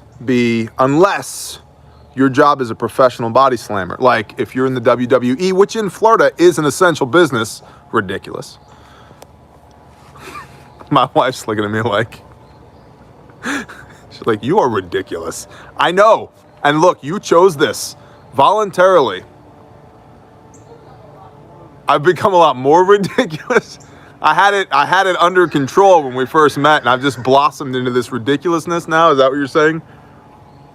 I feel like you had a lot to do with it, though. I feel like you fed this. You encouraged this. You could have shut this down years ago, and here we are.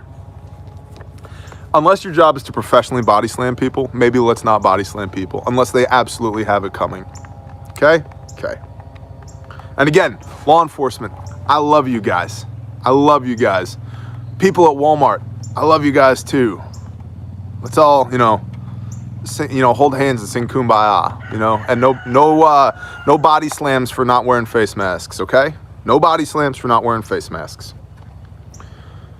Repeating, the fiscal impact of this pandemic is now affecting emergency rooms. We already read that. Damn it, Bear.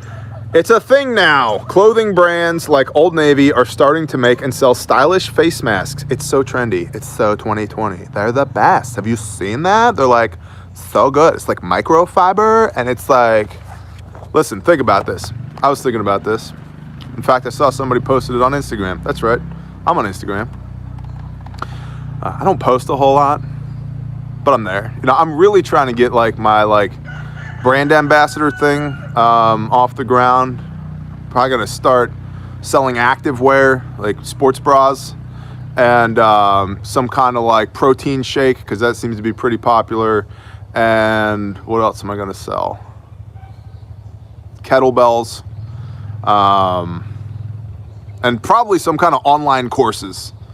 Right, and then as a brand ambassador for that, and then I'm just gonna look beautiful, and that'll be my job from now on.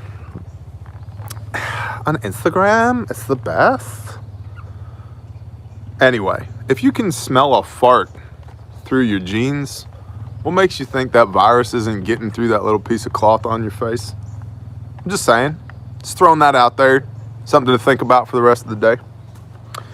Many people have reported a lack of freezers everywhere. Us too. When we inquired about purchasing yet another freezer to have on property, we were told you can order one now and we would hope to have it by mid-July. I was like, how about no? So, meat is sparsely stocked and or rationed in stores and restaurants. Meat shortages are expected to last another month or so. In central New Jersey, the chicken aisle was covered up. The manager said it would most likely be like this through June. Covered up, not like full of stuff, because in a lot of places you use the term covered up like, man, it was covered up. That would mean like, dude, there was tons of it. No, this is the opposite. It was actually physically covered up, like cordoned off, like there was nothing in there, you couldn't get anything out of there. We got pics of this on Patreon. To which I reply, yo, come out of here, my people, right? My chicken aisle is freaking full, bro. Like, and we got 11 out of 12 babies just hatched out of one incubator yesterday. So, like, we're doing good in the chicken aisle here. I would encourage you to also do good in the chicken aisle.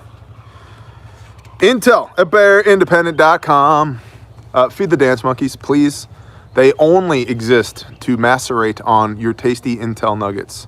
And I require it of you that if you have a tasty Intel nugget, that you please send it to intel at bearindependent.com so that we can generate this report, so that I can post it on Patreon and then bring it here to you and do this ridiculous thing we call the Daily Brief with y'all live together 5 days a week. But it all starts with you. That's right. Now it's on you, Bear Nation. Knife hand. Intel at bearindependent.com. If you need some armor, you probably live in the wrong place. But if you're unwilling to move and would rather buy armor, or if you've already moved and you're like, I might want some armor anyway, cool. Or if you're a super ultra tactical high speed operator, you should go to adventurefrontier.com and buy some Spartan armor, because they have it there and they're good friends of mine and we love them to death. And if you have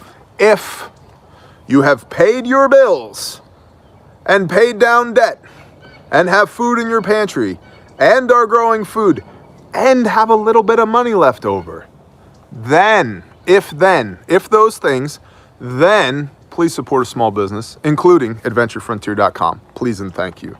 Love those guys. You can get a bear minimum kit. Here's a bear minimum kit right there, adventurefrontier.com. Handmade in America by Americans. Look at that. Hand sewn. Look at that stitching. Look at that. Look at that. Look at it. Guaranteed forever. Guaranteed forever. If you break this thing, I'll send you another one.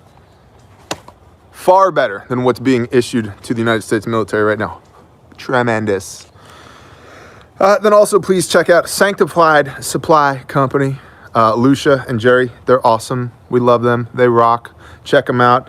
You can also find them on Instagram as well. And they are contributors to the upcoming Grindstone raffle, which is right there, which I'm going to tell you about later. Shut up, meat. Ain't nobody talking to you. Also, yeah, Bears on Instagram. And check out the podcast. We're pushing 25,000 downloads on the podcast. That's right. Bears on iTunes. If you don't enjoy Bible stuff, you might not enjoy the podcast. But if you enjoy Bible stuff, we're reading Isaiah right now. And I'm particularly fond of the one I recorded this morning, Threshing the Vineyard. Very good, I think. Single accounts, insider intel, and miscellaneous. General Motors employees have been told to report back to work today. Cool. A viewer's local dairy gave away the milk they couldn't sell to the people who needed it so badly. Now the government is fining them $800 daily for giving away milk and threatening to take away their license. That makes me want to scratch my beard a little bit, government. Pics of this are on Patreon. There are many legal issues for farmers attempting to perform processing, direct sales, and even donations during these challenging times. This is tyranny actual, coupled with food scarcity, food shortage. The government, the beast is dying. or at least it's highly inefficient, right? We'll just go with that. And it's still trying to throw its weight around. It's like an old man laying in bed that's sick, locked away in the corner of the house, trying to run the household from the corner of the house, getting pissy because you didn't listen to the old man laying in the bed dying. Well, yeah, you're the old man laying in the bed dying. And we love you and we honor you, but we're going to do what we need to do. That's ridiculous. Indeed has listings for contact tracers in Arizona, California, Chicago, Washington, D.C., Georgia, Kentucky, Missouri, New York, Ohio, Texas, Wisconsin, Virginia, and more. Tyranny actual. A viewer in Arizona notes they are not being affected in the same way. There does not seem to be a shortage of beef, milk, or dry goods. People are washing their cars, eating at food trucks, and going to auto parts stores. People do seem on edge and are wearing masks, but many are out of work. Read the special housing for quarantine in California reported on this last week.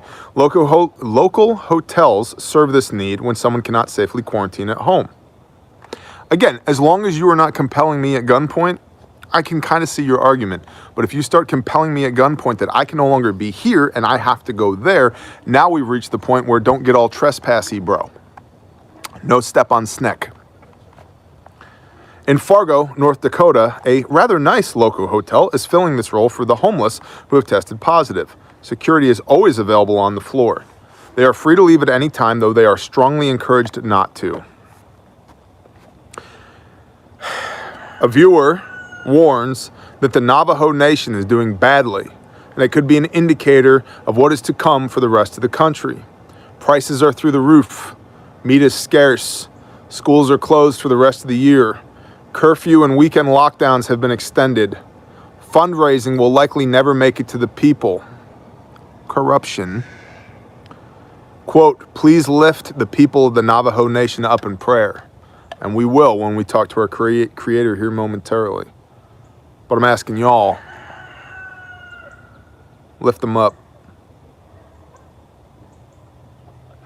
I'm not going to jump in that rabbit hole, but if you want to see what it's like for the government to sanction every segment, every sector of your existence, there you go. I prefer dangerous liberty to comfortable slavery. Thank you very much. Not interested. You know what? And that comfort always becomes lacking.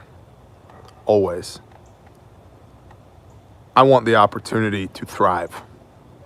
I want the opportunity to exercise judgment, to take calculated risk, to experience the reward of the fruits of my labor. I'm not going to ask permission to exist anymore. I'm very bad at it to begin with, but I'm over it. I'm totally over it. Our forefathers would be disgusted with us. Disgusted with us.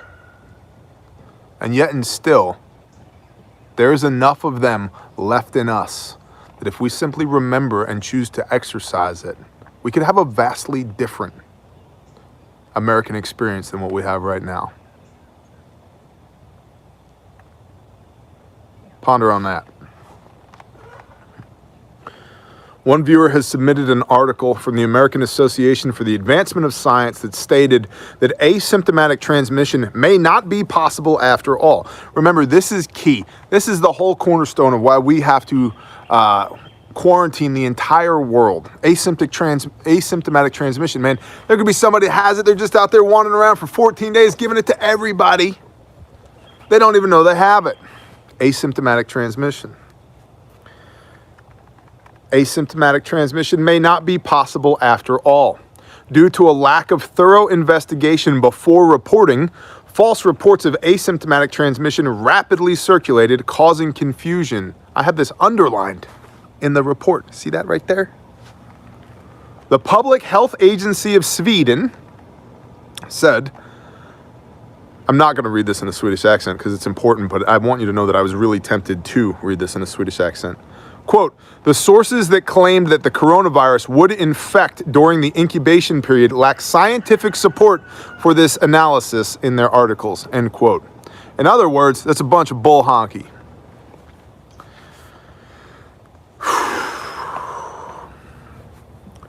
International, 150 Chinese and Indian soldiers at a pass on the Sino-India border came to blows after a long face-off. Now, border disputes are common in this area, but it's one more indicator to put into your column of Whiskey, Alpha, Romeo. Lithuania's quarantine has been extended. Missile-armed MiG-29s of the Polish Air Force have been conducting flyovers. The last time this was observed was during the Russian-Ukrainian crisis. Whiskey, Alpha, Romeo. I want to be clear on this too. War, throughout history, in perpetuity, has been on its most basic level. And understand me, I'm not being calloused when I say this. I am breaking it down to its most basic level. Because I'm not even going to get into you about the personal and interpersonal effects of war. War, on its most basic level, is the allocation of certain resources towards the acquisition of other resources or in defense of one's own resources. It is a game of resources. And we are seeing the resources that are available to the entire world shrinking. Supply and demand. Demand is going up, supply is going down.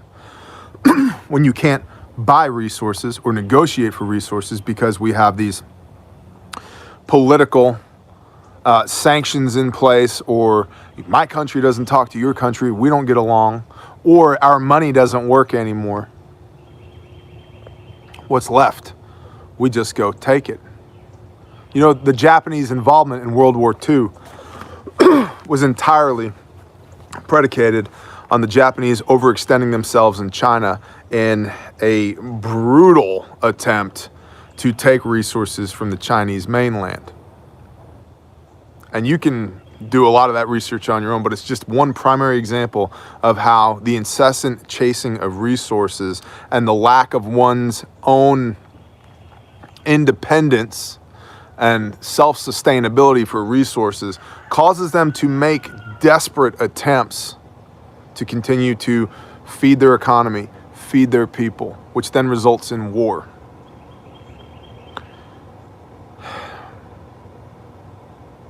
And I would really like to think that the United States is the preeminent military force in the world. And in a lot of ways, we are.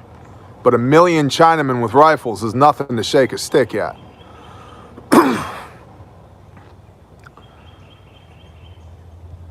And if the world is putting itself on a war footing because of resources, I would ask you, what are you doing to secure resources for yourself, for your loved ones, for the people that you are responsible for? We can have a lot of fun and games here, and oftentimes we do. And we can have some fairly deep and introspective discussion, and oftentimes we do. But I'm just going to tell you plainly, you need to continue to stack food to the rafters. And you need to spin up your agriculture right now, right this red hot minute, because I guarantee you, you will eat today. You may never have to launch one of these at an adversary in anger. And I pray you don't. But you're going to have to eat.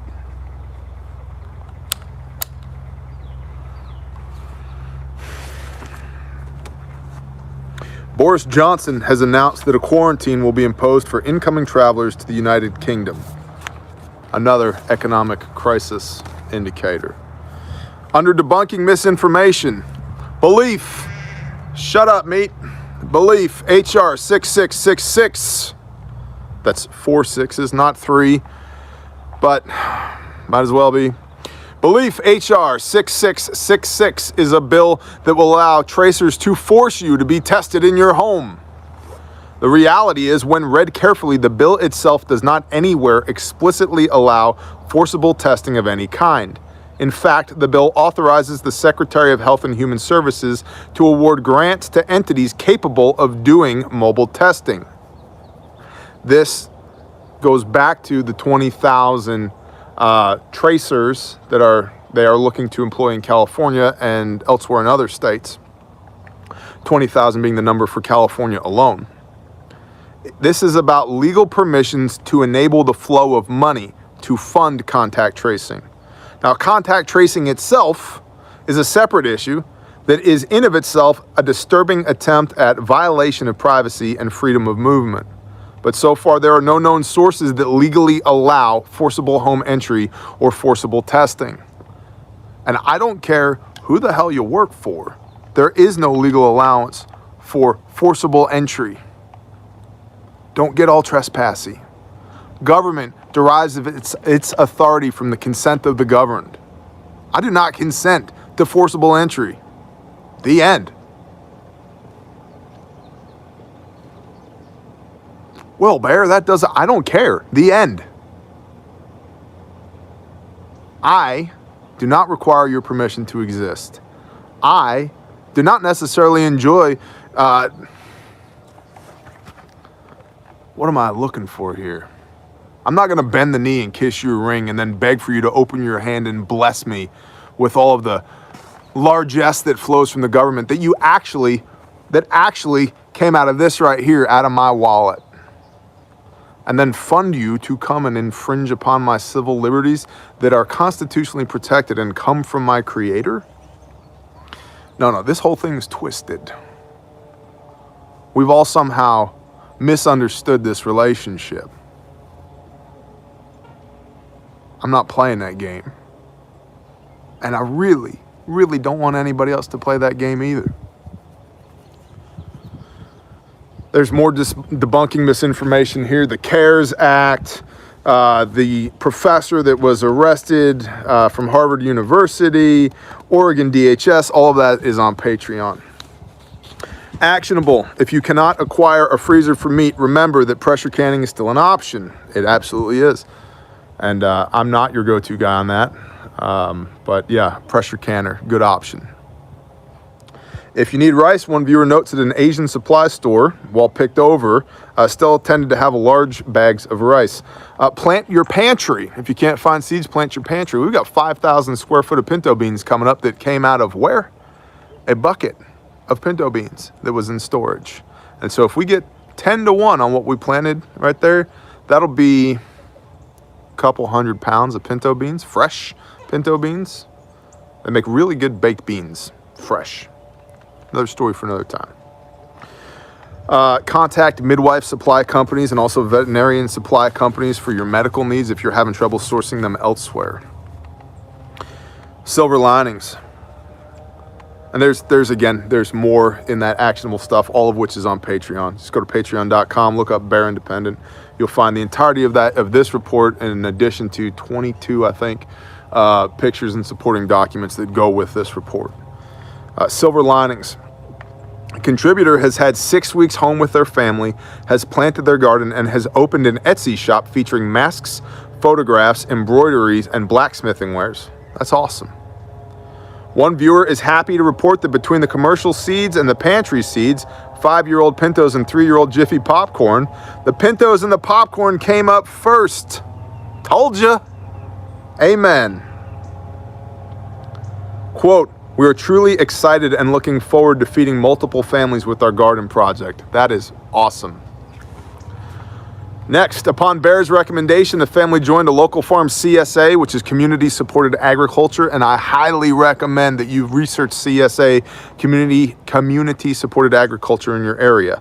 And with help from an insider, procured a chest freezer. They have also purchased a quarter beef. Quote, "Thanks TJ and everyone out there in Bear Nation land." You're welcome. You're awesome. Keep doing the things.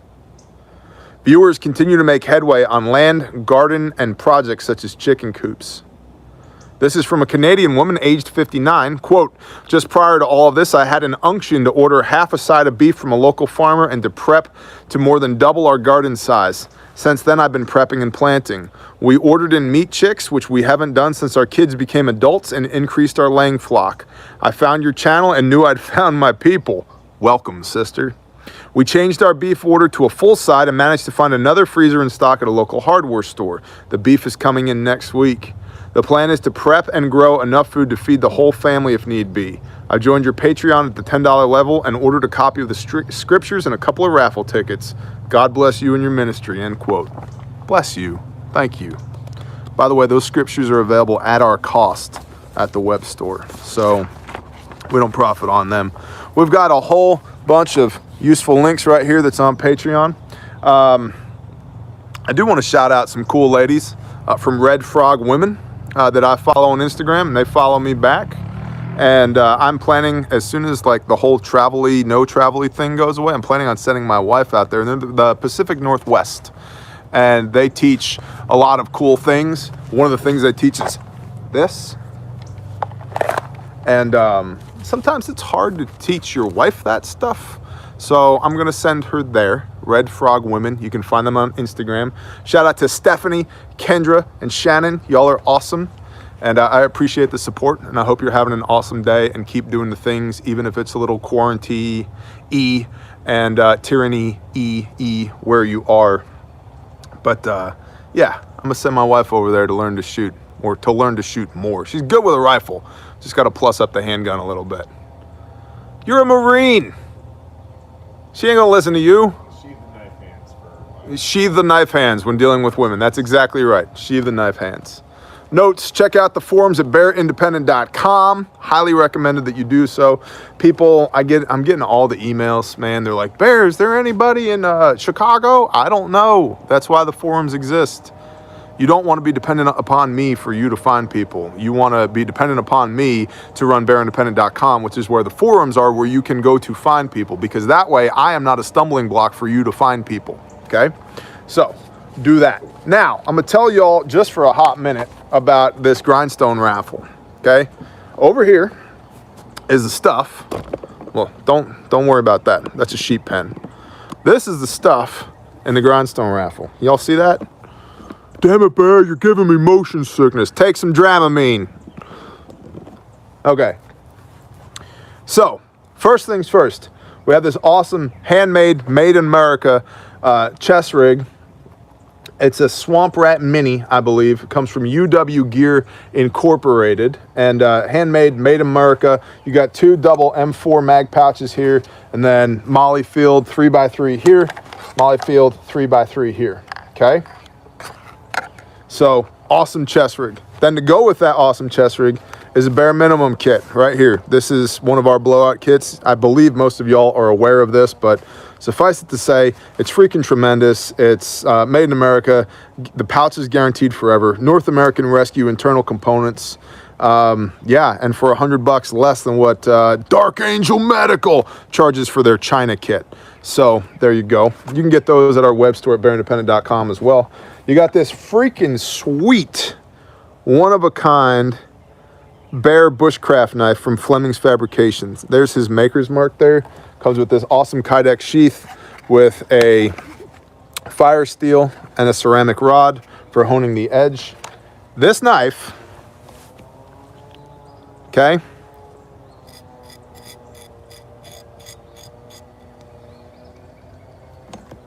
sharp enough to shave with, out of the box, one of a kind. We have actually raffled off one very similar to this, but with different handle scales, in our first grindstone raffle. And the first grindstone raffle was just a knife like this. And then Travis at Fleming's Fabrication said, hey, I don't ever make just one of anything, so I've got two. Would you like to sell the other one in the store? I said, sure, we'll do that. And so we put it on there, and within 22 minutes of it being in the store, it was sold. And the person who bought it put a note in the store that said, please call me with shipping instructions. And so my wife did. And And the shipping instructions were, y'all keep it and raffle it off for Grindstone because it's going to do a lot more good for the Father's kingdom and serving the least of these than it's going to do at my house and my collection, which was totally awesome. So thank you, brother. And so that's how this knife came to be in this raffle. And by the way, what Grindstone is our charitable organization that right now we have 2 churches to build, one for Shofar Mountain and one for the Bethany House, the Demand Project. And Bethany House restores and rehabilitates victims of human trafficking and sex crimes, the average of which is between 8 and 12 years old, the average of which has been raped 30 times, and the average perpetrator commits these atrocities on 70 individuals, which means if you can arrest one perp, you've prevented 2,100 statistical violent rapes of somebody that falls in the age category of 8 to 12 years old. So we are partnered indefinitely with the Demand Project in Bethany House because they're badasses doing work on behalf of the kingdom. And so we're helping to support them, and we're building a church for them so that they can continue to rehabilitate these victims. Okay? So chest rig, blowout kit, awesome knife. And then you've got back here this, the canned ham radio from Amendment 1 Preparedness, battery backup, runs on 12 volt, any 12 volt power source you can connect it to, 25 watt radio in there. You can hook it to your solar panels, your diesel engine, your Jeep, your lawnmower, whatever. Okay, battery backup, off and on switch right there. Totally cool. That's from Amendment 1 Preparedness. And these things are awesome. The canned hams, we've got several of these. This is the 30 caliber canned ham light, I think is what he's calling it. Built-in speaker here, microphone, antenna, the whole nine. This is the 30 caliber can, and then he's also got a 50 cal as well. And the 30 caliber is the type of thing that if you had to, you could stuff in your rucksack and march with it. The 50 caliber can we're using in vehicles and for part of our communications package. Then you've got from disastercoffee.com. Now this is all for a $5 raffle ticket, okay? For one $5 raffle ticket, you have the chance to win all of this together. This stuff is freaking awesome. This is probably my favorite coffee right now. Cowboy Medium Roast, Rapid Response, Cocoa, Caramel, and Vanilla. Now that sounds a little frou-frou, but it's delicious. Trust me, okay? Disaster Coffee, Rapid Response. They sent 2 of these, and y'all aren't getting both of them. I kept one, okay? There it is. Truth in advertising. I kept one. There. Okay.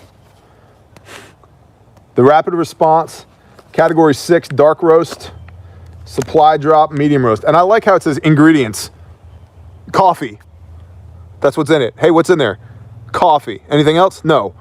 Coffee. Okay? So one of each of these are the ground, and then a 5-pound package of bunker beans. The bunker beans, these are green beans. They've not been roasted yet. You can buy these bunker beans, and you can take these and put them in Mylar with an oxygen absorber inside your bucket, and then store these forever. You know, if you're into prepping, which is probably why you're here, this is what the bunker beans look like, and that's a 5-pound bag of bunker beans, which is super cool. So that's part of the giveaway. Then you got a bar of Hero soap right here, which is lavender, because I can. It'll, you know, make you not smell like a pile of dog turds. And then you've got the swag bag from Sanctified Supply Co. And then in here you've got a lovely little note from Lucia and Jerry, which is awesome. And then there's some t-shirts and hats in here. Where'd it go? I like this. Kingdom Minded. That's really cool. Right there. I mean, this gets back to, and it shall be a sign upon your wrist and his frontlets between thine eyes.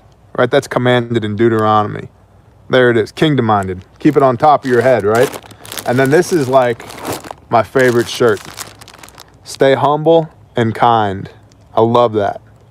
I love that. And so you got that from Sanctified Supply Co. Now, all that is for charity.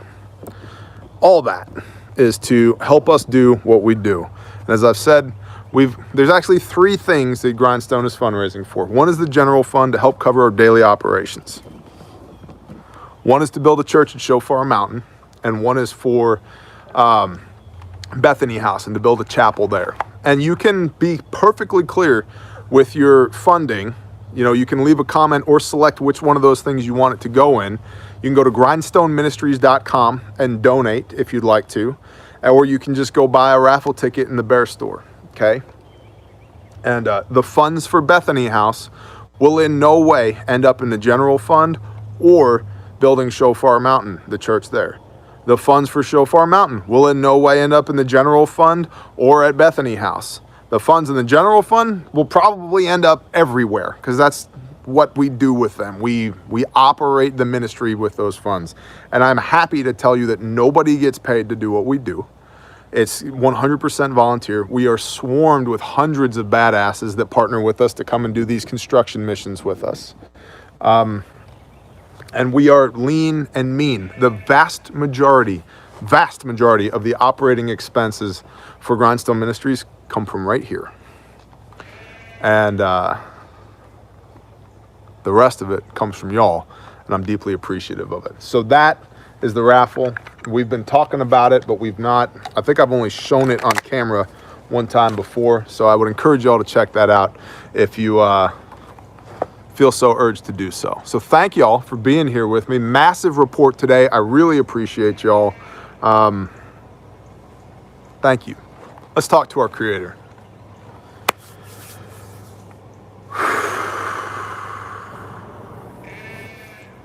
Father Yah, thank you for the opportunity to do this. Thank you for these people within the sound of my voice. And Father, I pray that you just continue to guide us. Father, breathe life into us. Fill us up with your Spirit, your Ruach HaKodesh, your Holy Spirit, Father. If there's anything within the sound of my voice that's not of you, I rebuke it in the name of Yeshua and command it to flee. Teach us to walk with you. Teach us to be better at this thing we call life. Thank you for using this opportunity to build testimony, to walk with us, to allow us to evangelize, to break us down brick by brick and utterly destroy us so you can put us back together better than we've ever been, not to do our things, but to do your things. Thank you for being sovereign over everything, Father, and thank you for fearfully and wonderfully creating us in your image for just such a time as this. I pray that you'd reveal your purpose to each one of us and that you would enable us to lean into it.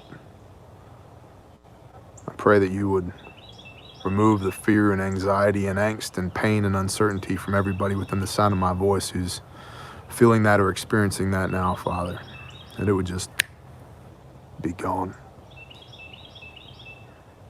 I pray that you'd heal us. Just fix us right up so we can get back to the business of doing things to put a smile on your face.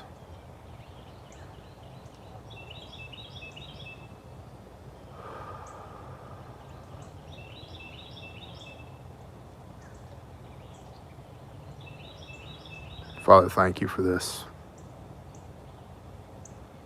Thank you for using busted up pieces of trash to serve your kingdom.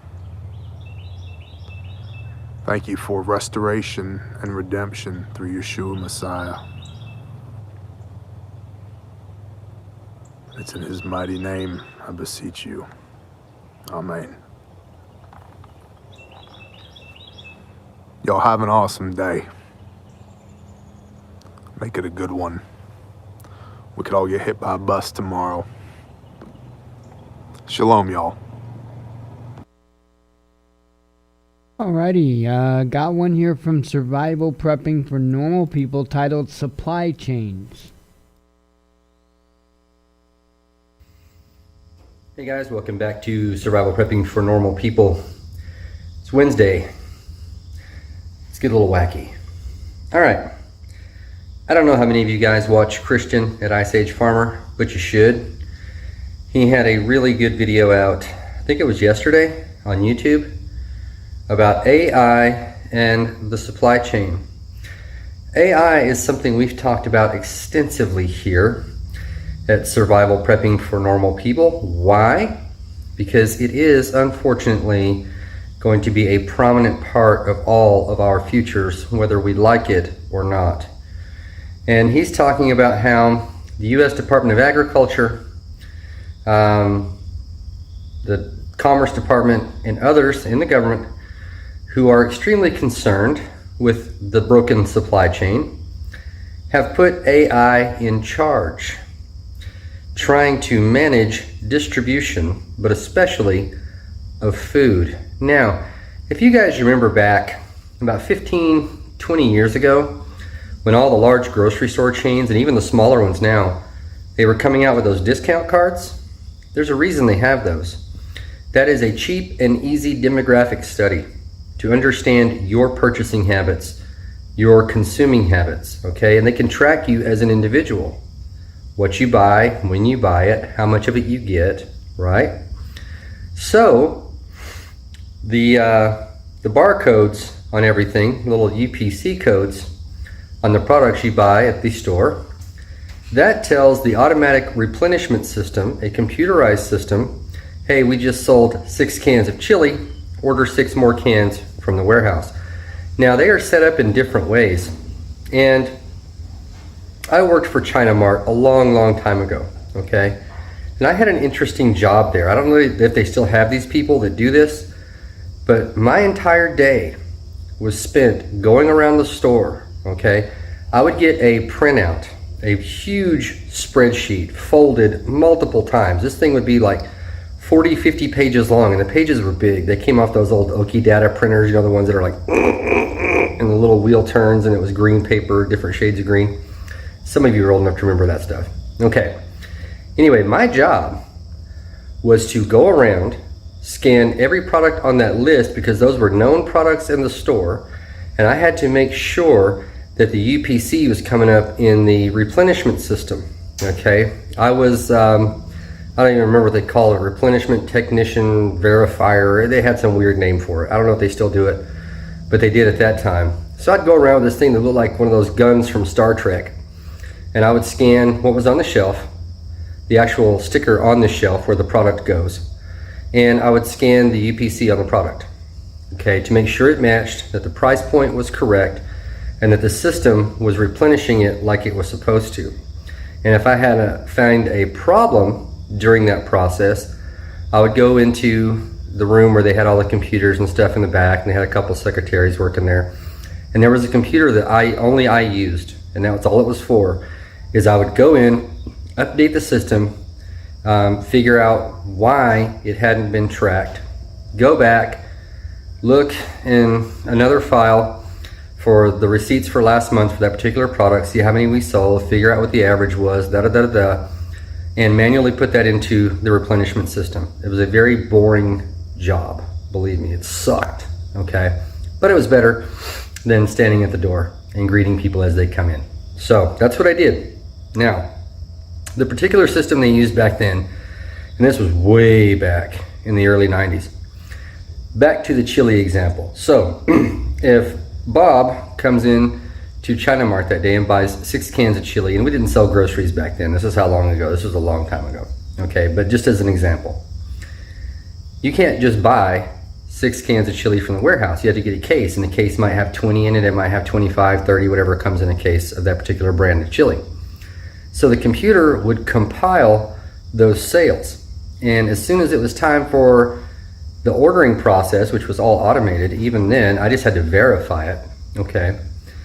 The computer, once it built up to the number, it would automatically order a case. Now, those orders were sent by the computer to the distribution center every couple of days. Now it's probably like live. It probably happens, you know, right now. But back then, you would verify the order. You would make sure it looked right, because there was no possible way you could manually go through every single product in the store that was being ordered for that 2 to 3 day replenishment period. It would take you longer than that to verify everything on the spreadsheet, and there's probably not enough paper in the store to print that out. Okay, so it would do that. Now, with them putting AI in charge of the supply chain, it's going to do all that stuff nationwide. It's basically going to do the job that I did in one store. It's going to do that everywhere, to everything that's linked into the system at any stage of the supply chain, whether that's coming from the farm, the field, the ranch, wherever, the cannery, the manufacturer, the producer, the dairy, all the stuff that people are consuming on a daily basis. It's going to be tied into all these large distribution networks, whether it be the actual distribution center, the warehouses, and the stores. It's going to know where the items are on the trucks as they're moving up and down the highways, taking it from one place to the other. Now, 15, 20 years ago, people were upset about that because they said, they're going to track everything we buy. And some people may say, well, why does that matter? Why do you care if they track everything you buy? Because you are a person, and information, data, is valuable because they can use that information and data to manipulate things in lots of different ways. So if we're looking at a serious food shortage coming, and I have no reason to believe that we are not, right? Those problems were already underlying in the system. They were already intrinsic to our economic system, which is just the production, distribution, and consumption of commodities, if you want to boil down where an economy is, right? So these problems that we're experiencing now with the broken supply chain were all intrinsic to the system already. What coronavirus did was it hit a brittle piece of glass with a sledgehammer and it shattered it. It was going to take something, whether it was a major war, a Carrington type event where computer systems were down for a long time, some kind of cyber attack, a natural calamity, large earthquakes in critical places, things like this. It was just going to take something to break that system, and now we're seeing what's going to happen with that.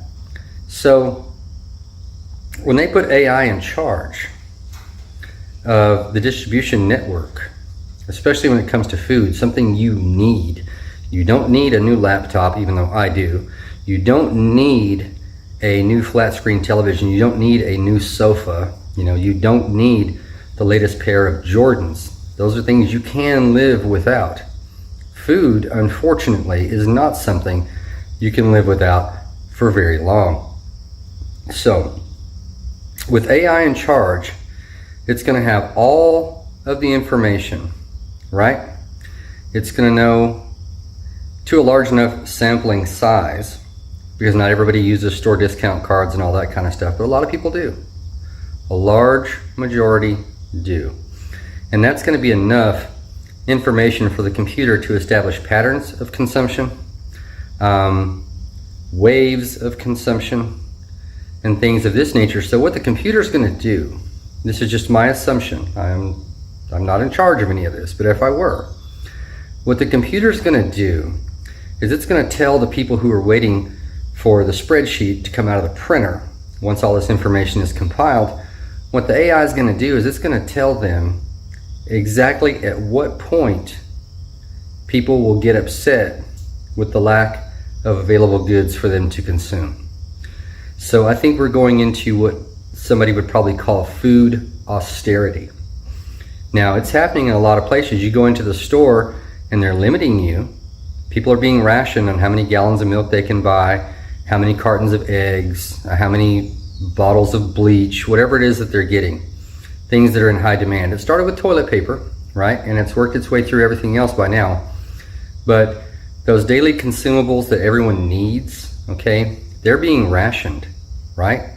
So what this computer's gonna do, this AI system, what I think I would have it do if I were the people in charge is I would figure out where the breaking point is on the consumption end. So you know just how much people need before they'll actually get pissed and go out into the streets and start burning shit down. All right? Well, here's the problem. Here's where I see a problem. There are going to be large holes in the information that this computer is going to be able to compile. And those holes are going to consist of things like people with their own chickens, people with their own rabbits, people with their own goats, and things of this nature, because anything that has to do with the FDA or the USDA, the Department of Agriculture, all of them, you have to register your animals with them if you're going to sell them, because they get inspected. They have to meet certain standards before they go to the feedlots and then the slaughterhouse and then get packaged, go to the distribution center and end up in the stores. Those feed animals, those animals that we eat, that we consume commercially, right? Those are tracked from beginning to end, everywhere they go. But what they can't track is if you decide to go fishing tomorrow and you catch 6 catfish and you eat that. Or you have a flock of chickens and you're getting eggs from your chickens every day. The computer is simply going to notice that you don't buy eggs, or you don't buy fish, or whatever it is that you're eating besides the stuff you get at the store. Now, my fear, my concern, is that this AI system will say, well, to better adequately control the supply chain, I need to understand what the alternate sources of input are for people getting food. So that it'll get to the point where some bureaucrat is going to be assigned the task. It could be somebody from a county office, somebody from a city office, somebody locally. But they're going to want to go around and do a survey of who has what, right? So if you have a small hobby farm and you meet the criteria to get tax exemption, there are tax exempt status for agriculture. You don't necessarily have to report everything you have, but it has to meet a certain minimum standard. And if they ever audit you and you say you're raising goats and chickens and you're using that as a tax write-off, if they ever audit you, they'll come verify. And if you're not, then they will make you pay that money, right? My concern is that every source of food in the country will have to be verified and tracked to be part of this calculus that this system is going to use, because the system simply is not going to allow you to operate outside the system. That'll be their excuse. They've wanted to do that forever. And there was a big push for that a while back. And it pretty much got shot down where somebody from an ag extension office or whatever, your local county people, were going to come out and put a number and a band on every chicken, a tag in the ear of every goat, every cow, every pig, everything. If you could eat it, they wanted to know about it. Now their excuse then was to make sure that the supply chain for food was safe, because there was a big deal about people selling raw milk. Some states you can have raw milk, you can sell it, other states you can't. And they were literally arresting people for taking raw milk across state lines. You guys probably remember some of this, right? Now you see how it's all coming together. The barcode system, the automatic replenishment systems, the discount card, which was basically a study in demographics, right? If I owned a major corporation and I made a product and I wanted to know how it's getting consumed, all I'd have to do is call those stores up and say, hey, I'd like access to your database. I want to know how many people are buying my toothbrushes and when and why and where. And the store would say, sure, we'll sell you access to that information. And see, then it was another income stream for them. It was a win-win-win in a lot of ways for the just-in-time supply chain. Well, my concern is that AI will be in charge of the distribution of food, and it will look at it based on calories. And in the near future, you won't pay for food. You're going to pay for calories. And there will be all kinds of gimmicks and tricks and things to get you to buy the right calories. And if you're buying the wrong calories, somebody's going to let you know, right? Just like they put extra taxes on beer and cigarettes because it's not good for you. They're going to do that with ice cream and soda and whatever it is that you think you like, right?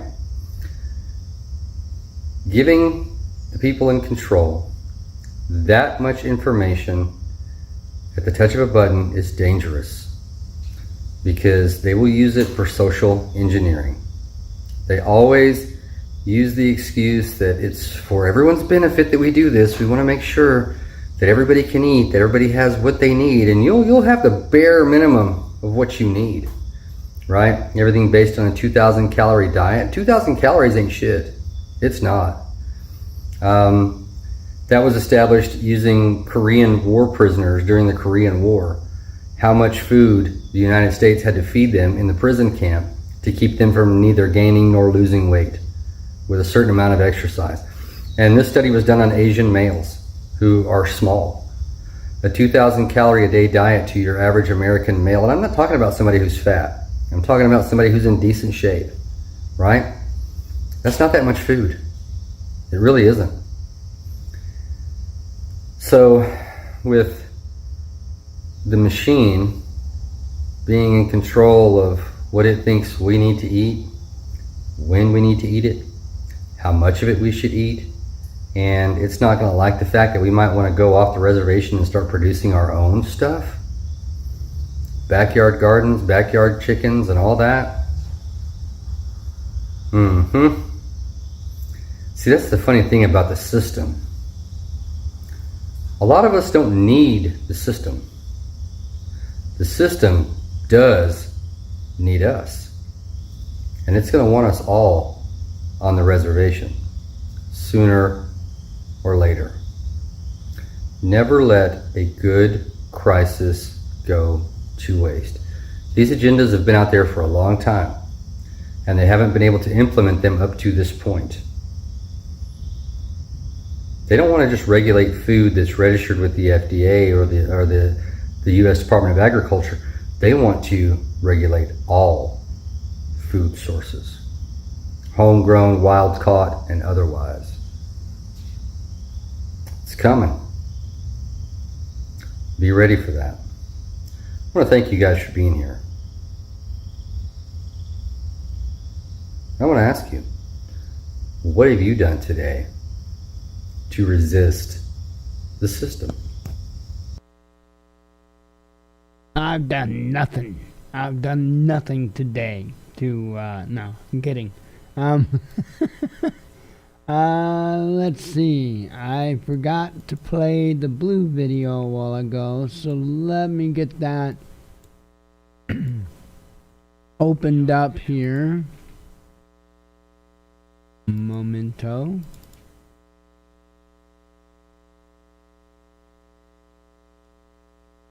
Alright, let me get this switched over.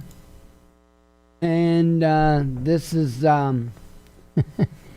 so the neighbor messaged me and asked if Blue wanted to play, because apparently Teddy was moping around and wanting to play. And so, yeah, I had to ask Blue, and this is me asking Blue if she wants to play with Teddy. You want to go play with Teddy? Oh, hang on, the video started into it a little bit. Alright, Blue, do you want to play with Teddy? You want to go play with Teddy?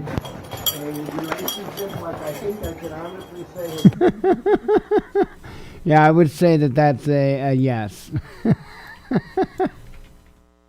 So, and they were together like all morning. Like, I think 7:30-ish. Something like that is when I put her in the fence over there. It was somewhere around noonish or a little after, I think, when she came home. And then a couple hours, the neighbor had to go somewhere. She was gone a couple hours. I came back, and that was when that happened. So it's like constant. They have to constantly be with one another. So pretty hilarious.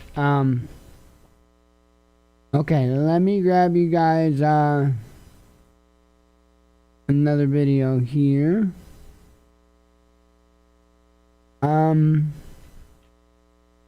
Do this one from We Are Changed, titled Trump versus Obama, the gloves are off.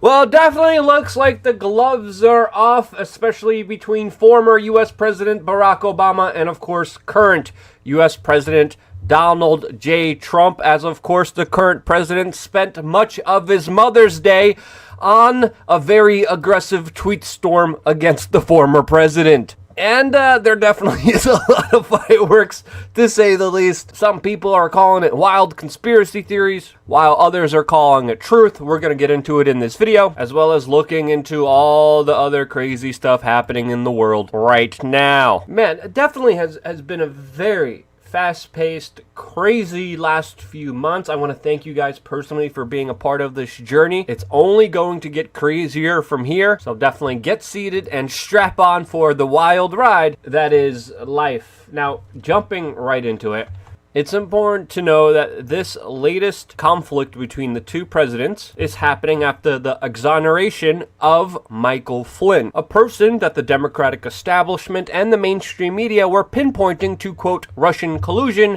which actually wasn't there. There was Israeli collusion, but no one wanted to talk about that, as of course Michael Flynn went down for the horrible crime action of listening to Jared Kushner that told him to contact the Russians so the Russians would vote in favor of an Israeli vote in the United Nations. This happened before Donald Trump was officially inaugurated. He was still president.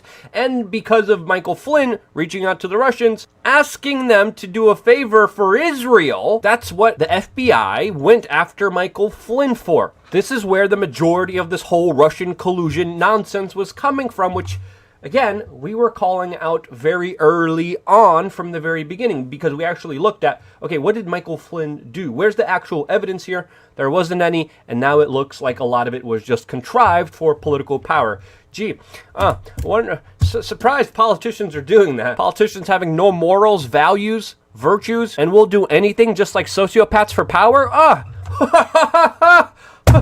Who would have thought? That's the thing, right? That's a thing, right? Anyway, on the backdrop of all of this, we have Donald Trump tweeting Obamagate. Also, quote, he got caught, Obamagate, retweeting this tweet saying that Barack Obama is the first ex-president to ever speak out against his successor. This is specifically because there was a leaked audio file online right now which allegedly captures the former president Barack Obama during a private phone call with a former White House staffer, where Obama criticized the Trump administration for their handling of this entire crisis that the world is in. Also on this phone call, Barack Obama talked about the risk for rule of law in this country because the Michael Flynn case was dropped. He also expressed that the United States is heading in a very dangerous direction because of this. And again, we're seeing just a lot of propaganda here, especially from The Guardian. When talking about the crisis that the world is dealing with right now, he criticized Donald Trump, saying his handling of it was, quote, an absolute chaotic disaster. Again, this is all allegedly from a leaked phone call, which is kind of ironic that this is happening to the spy-in-chief himself, Barack Obama, that has extensively expanded the government's ability to spy on people's private conversations. He also spied on other political allies and opponents. And now Donald Trump is accusing him of not only spying on him, but also alluding that it was Barack Obama that was behind this failed Russian investigation. Now, the spying allegation is most likely true since, of course, Barack Obama expanded the government's ability to spy on everyone. So yes,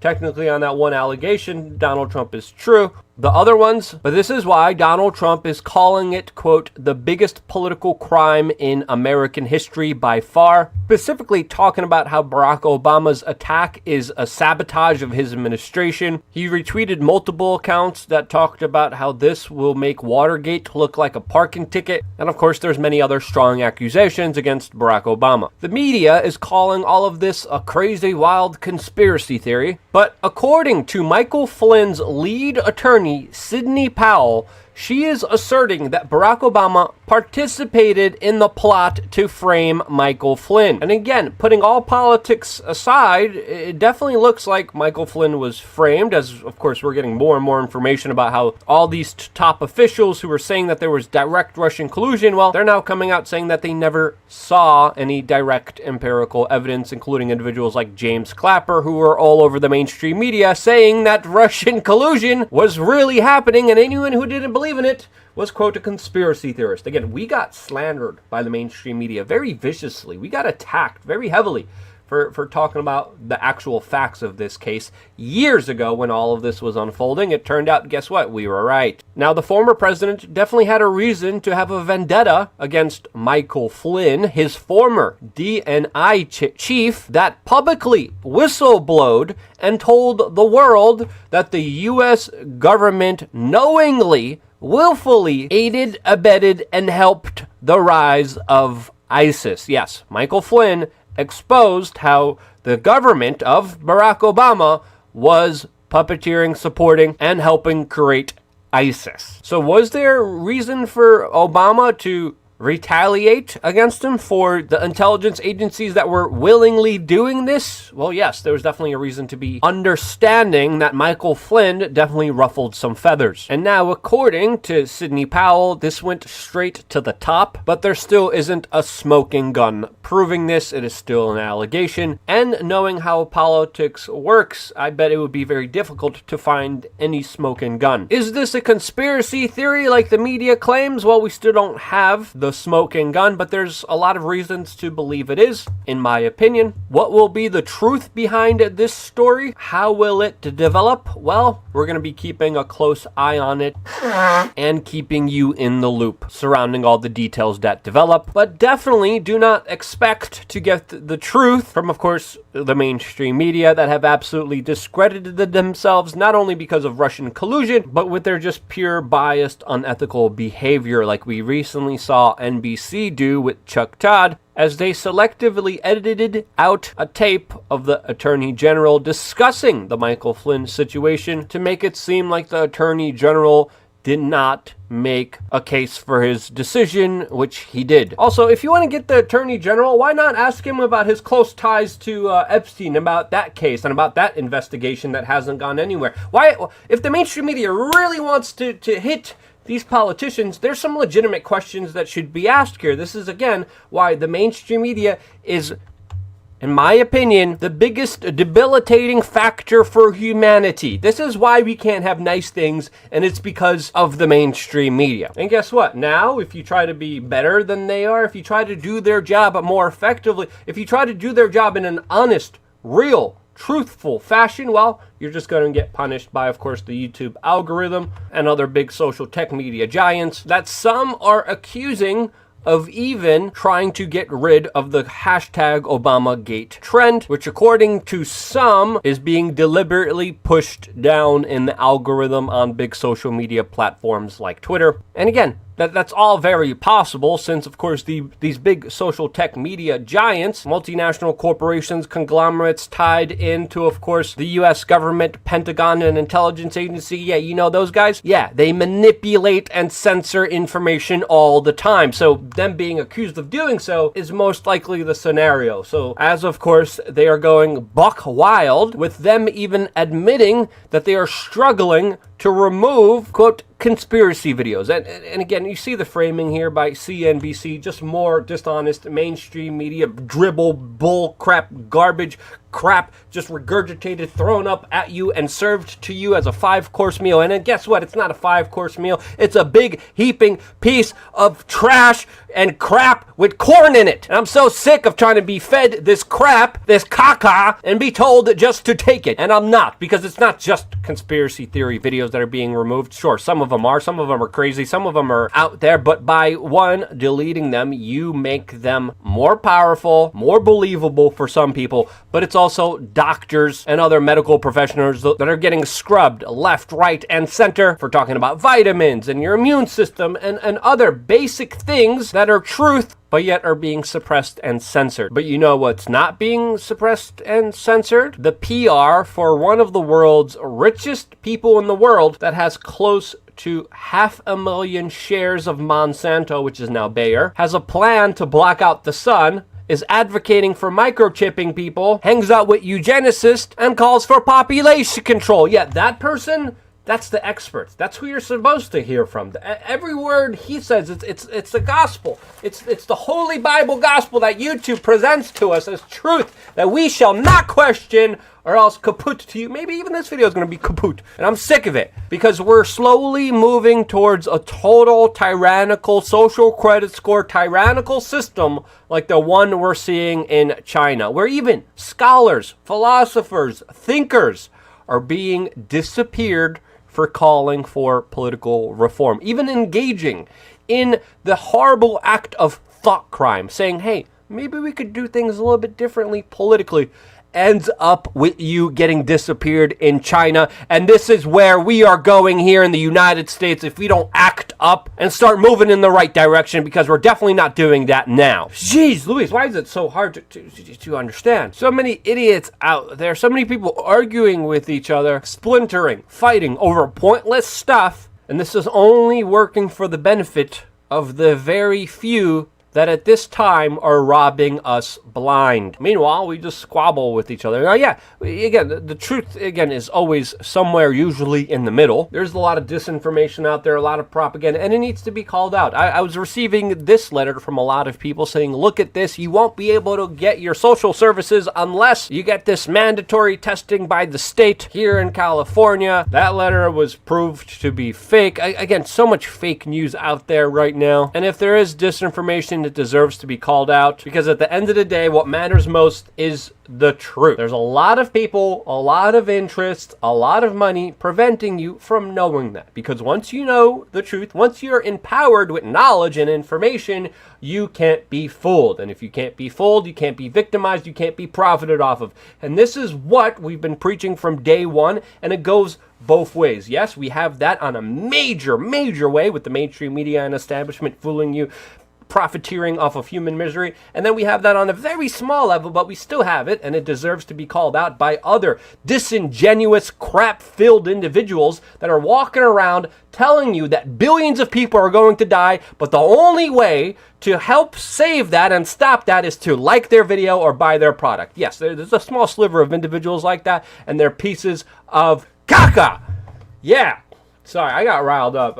Just that type of day for me. If you enjoyed this video, share it, because YouTube won't. Because, oh yeah, we dared to go against the religious ideas of Mr. Bill Gates and his, let's just say, partner that looks like she has an upside down cross. But that's a whole other story. But yeah, that's the news for today. If you enjoyed it, seriously, share it. We need your help more than ever. And because you guys do that, I love you guys. Stay tuned for more here on We Are Change. Every single day, I will be here for you.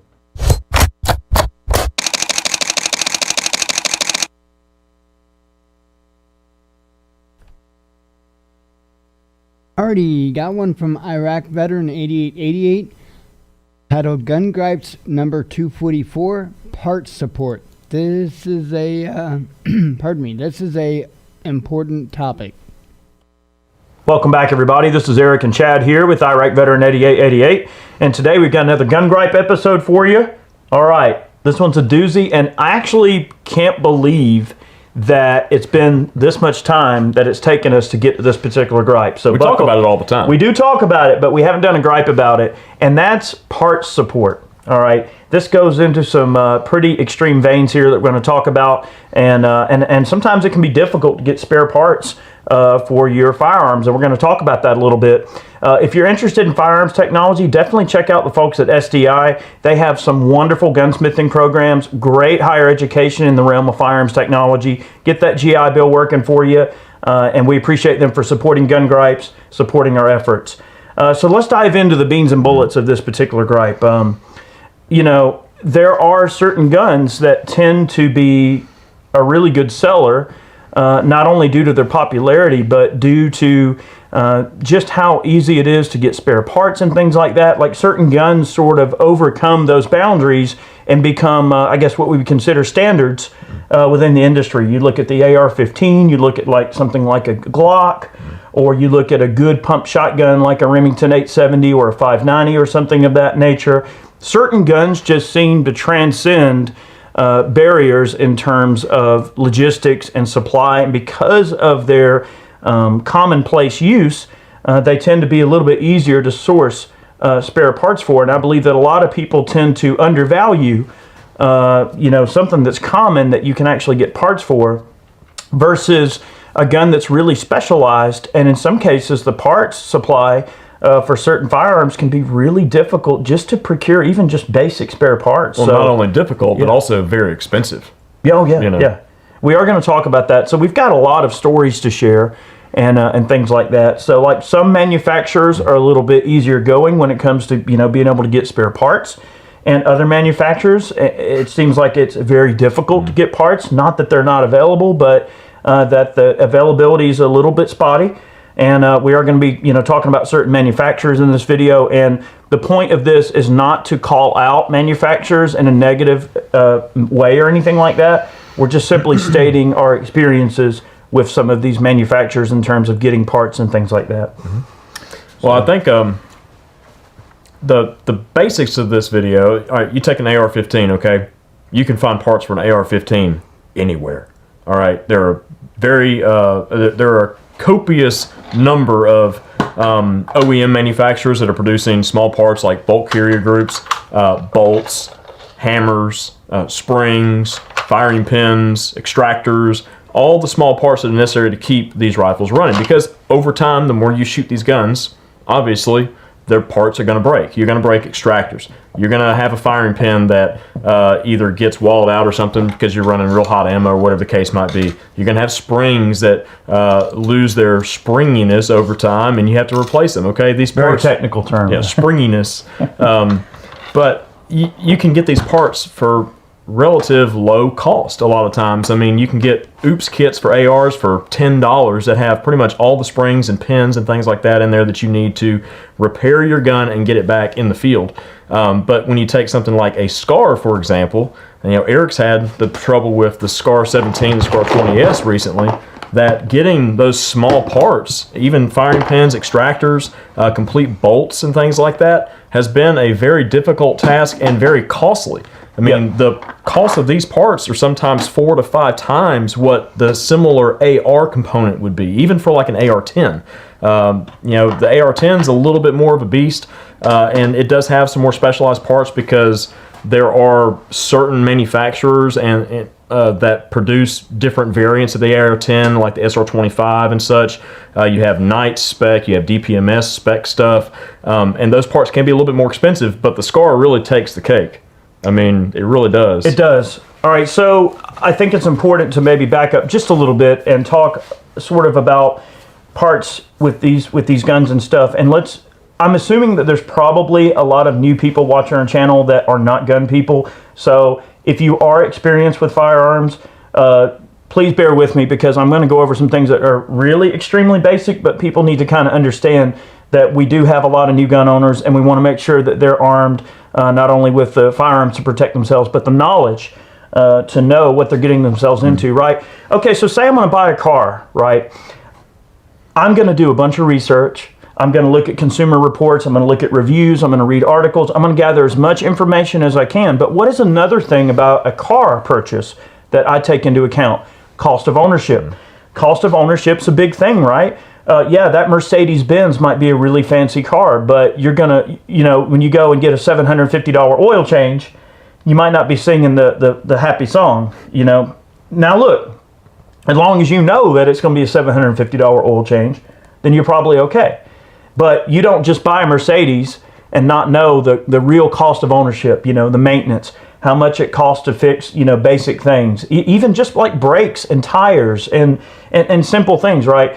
There are things on a vehicle that wear out and have to be replaced more often than others, like I guess what we would consider consumable parts, brake pads, oil, filters, fluids, things like that are things we have to replenish and go through. And very much just like in the car world, in the gun world, there are consumables that we do go through and parts that you probably want to keep on hand for various firearms just in case something goes wrong. It's very simple to self-diagnose and even fix yourself, okay? A gunsmith is kind of like a gun mechanic, okay, compared to a car where you have a mechanic works on a car. So, some levels of gunsmithing Let's say you are a car tech or whatever, and you need to like rebore some cylinder heads or something, or you need to use a brake rotor to turn down a brake lathe to turn down a brake rotor. Okay, that's a little bit more advanced of a thing. So just like a gunsmith that takes your barrel and puts it on a lathe and turns it and performs a machining operation, there are some things that are more of a mechanic level thing, a gun mechanic level thing. And then there are other things that's more of a user level task that is really easy. Okay, if I look and I see that my extractor is physically broken on my gun, that's a simple thing to fix. Whether it's a Glock, whether it's a 1911 pistol, whether it's an AR, whether it's a SCAR, that is a individual level task that anybody can do, is replace an extractor. The most important thing on ARs and any type of rotating bolt, rifle, or any type of bolt mechanism that has a cam pin. Cam pins are super, super, super, super important to have extras of, because if this cam pin fails, you could have catastrophic failure of the firearm. Mm-hmm. It's very, very dangerous for a gun to fail on the cam pin area. Don't cheap out on cam pins. This is a really important part. And when people consider, let's say along the lines of, my $350 AR, don't get me wrong, it's important that things are made affordable so that people can get into it at an affordable and entry level, but it's also important to understand where the quality lies and why something is expensive and why it's not, right? And the parts that are put into these guns make a huge difference, right? Just because something looks like that type of gun doesn't mean it's going to live up to every appreciable standard that gun is known for longevity and for safety in the long term, right? The difference between a Daniel Defense Mark 18 and a 12.5-inch AR that you built from Chinese parts. I think two different things. You could say, all right, I've got an actual comparison here for that sort of topic. You take like a Smith & Wesson M&P, okay? Mm-hmm. We've done a meltdown on the gun before, and the thing performed wonderfully, okay? They're really, really high quality guns. Is it on the wall?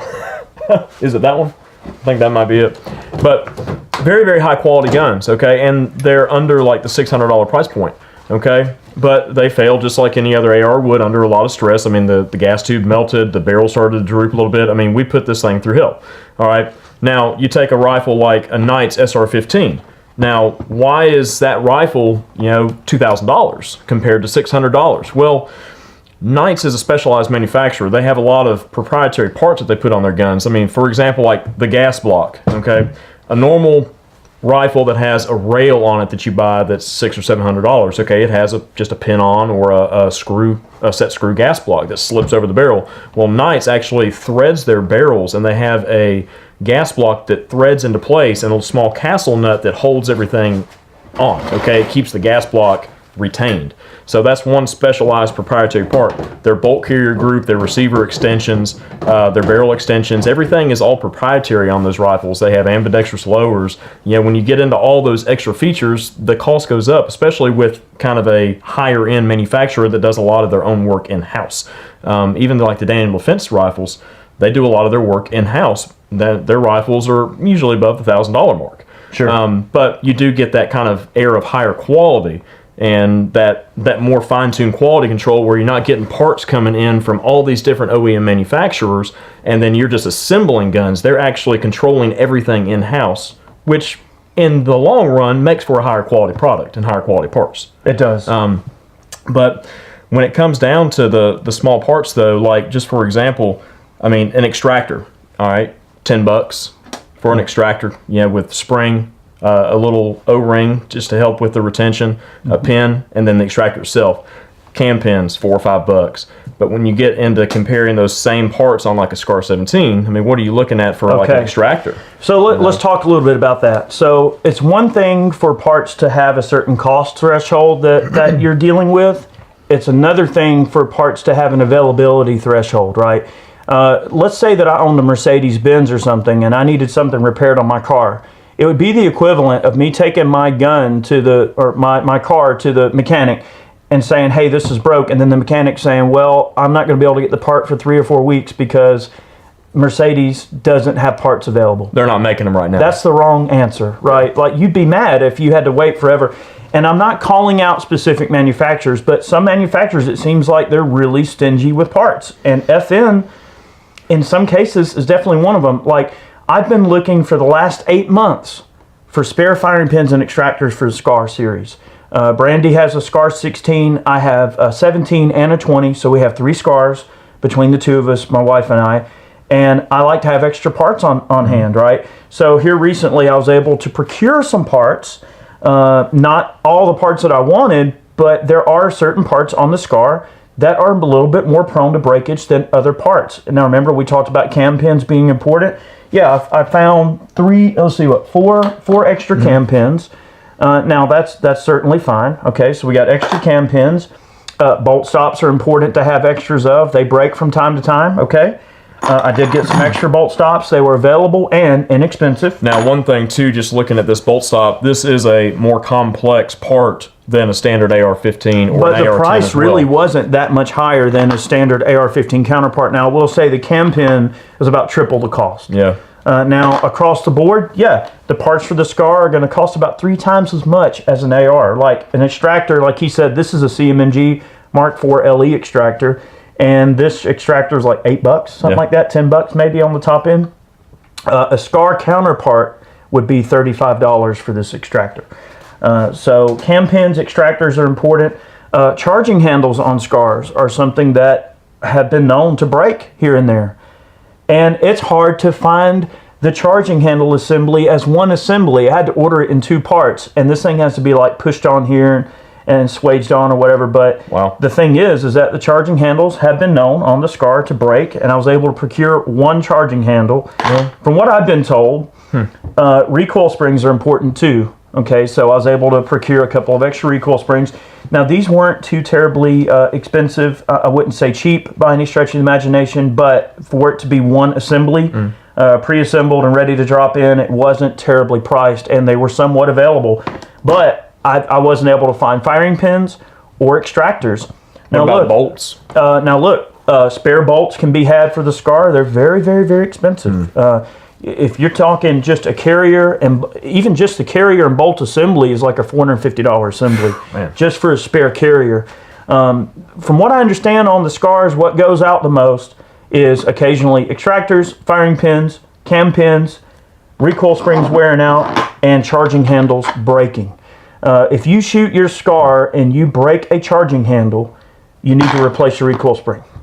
Okay, so don't just replace your charging handle. Yeah, fix your charging handle, but you need to replace your recoil spring, because what's happening is that carrier, because the SCAR uses such a heavy piece of reciprocating mass, if that rearward momentum is not being slowed down to the proper amount by the recoil spring, you're actually putting some adverse wear and tear not only on your carrier and all the components in your receiver, but that action, right? You know, SCARs beat up optics, and it's not the rearward motion of the bolt that is damaging the optic. If you've got a crummy optic on a SCAR, it's when the bolt falls and stops, and that inertia from that heavy mass stopping is what slams the optics. But the rearward and forward motion is what destroys the charging handle, and they'll break on the upstroke and coming back depending on what part is wore out. So that's something to consider, right? I mean, the SCAR is a huge reciprocating piece of mass on the carrier. I love my SCARs, but certain parts, just like any other gun, are consumable and will break over time. And,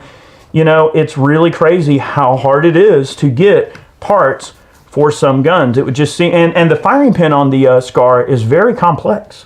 It's not a standard type of firing pin. It's a really odd and weird firing pin with a lot of intricate little weird, you know, turns on it and cuts. And if it breaks, you're screwed. So that's the thing. You know, it shouldn't be a big deal to be able to just procure a few extra firing pins and extractors for a given firearm. Okay, so that's FN.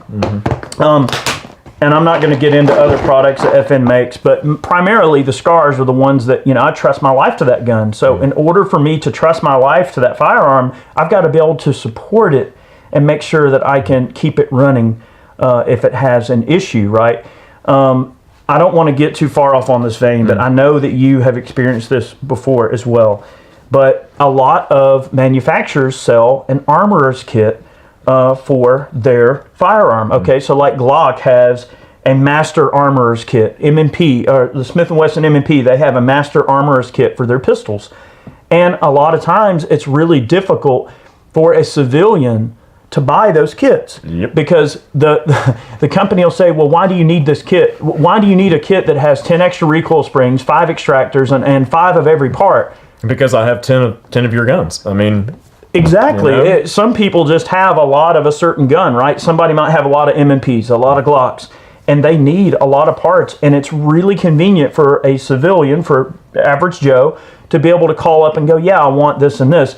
And that process can be really hard. A lot of times to get parts, you have to go through chains, a supply chain, and you may have to go through a retailer and buy a part. Yeah, piecemeal. And, and if you want, like for instance, this kit right here, okay, this is just a little parts kit that Chad and I put together with a lot of essential AR parts that are nice to have spares of.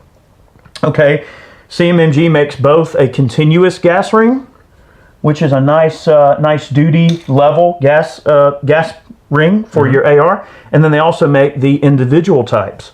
So if I have one wear out, I can replace a single, or if I just want that bomb-proof reliability, I can go with a continuous gas ring.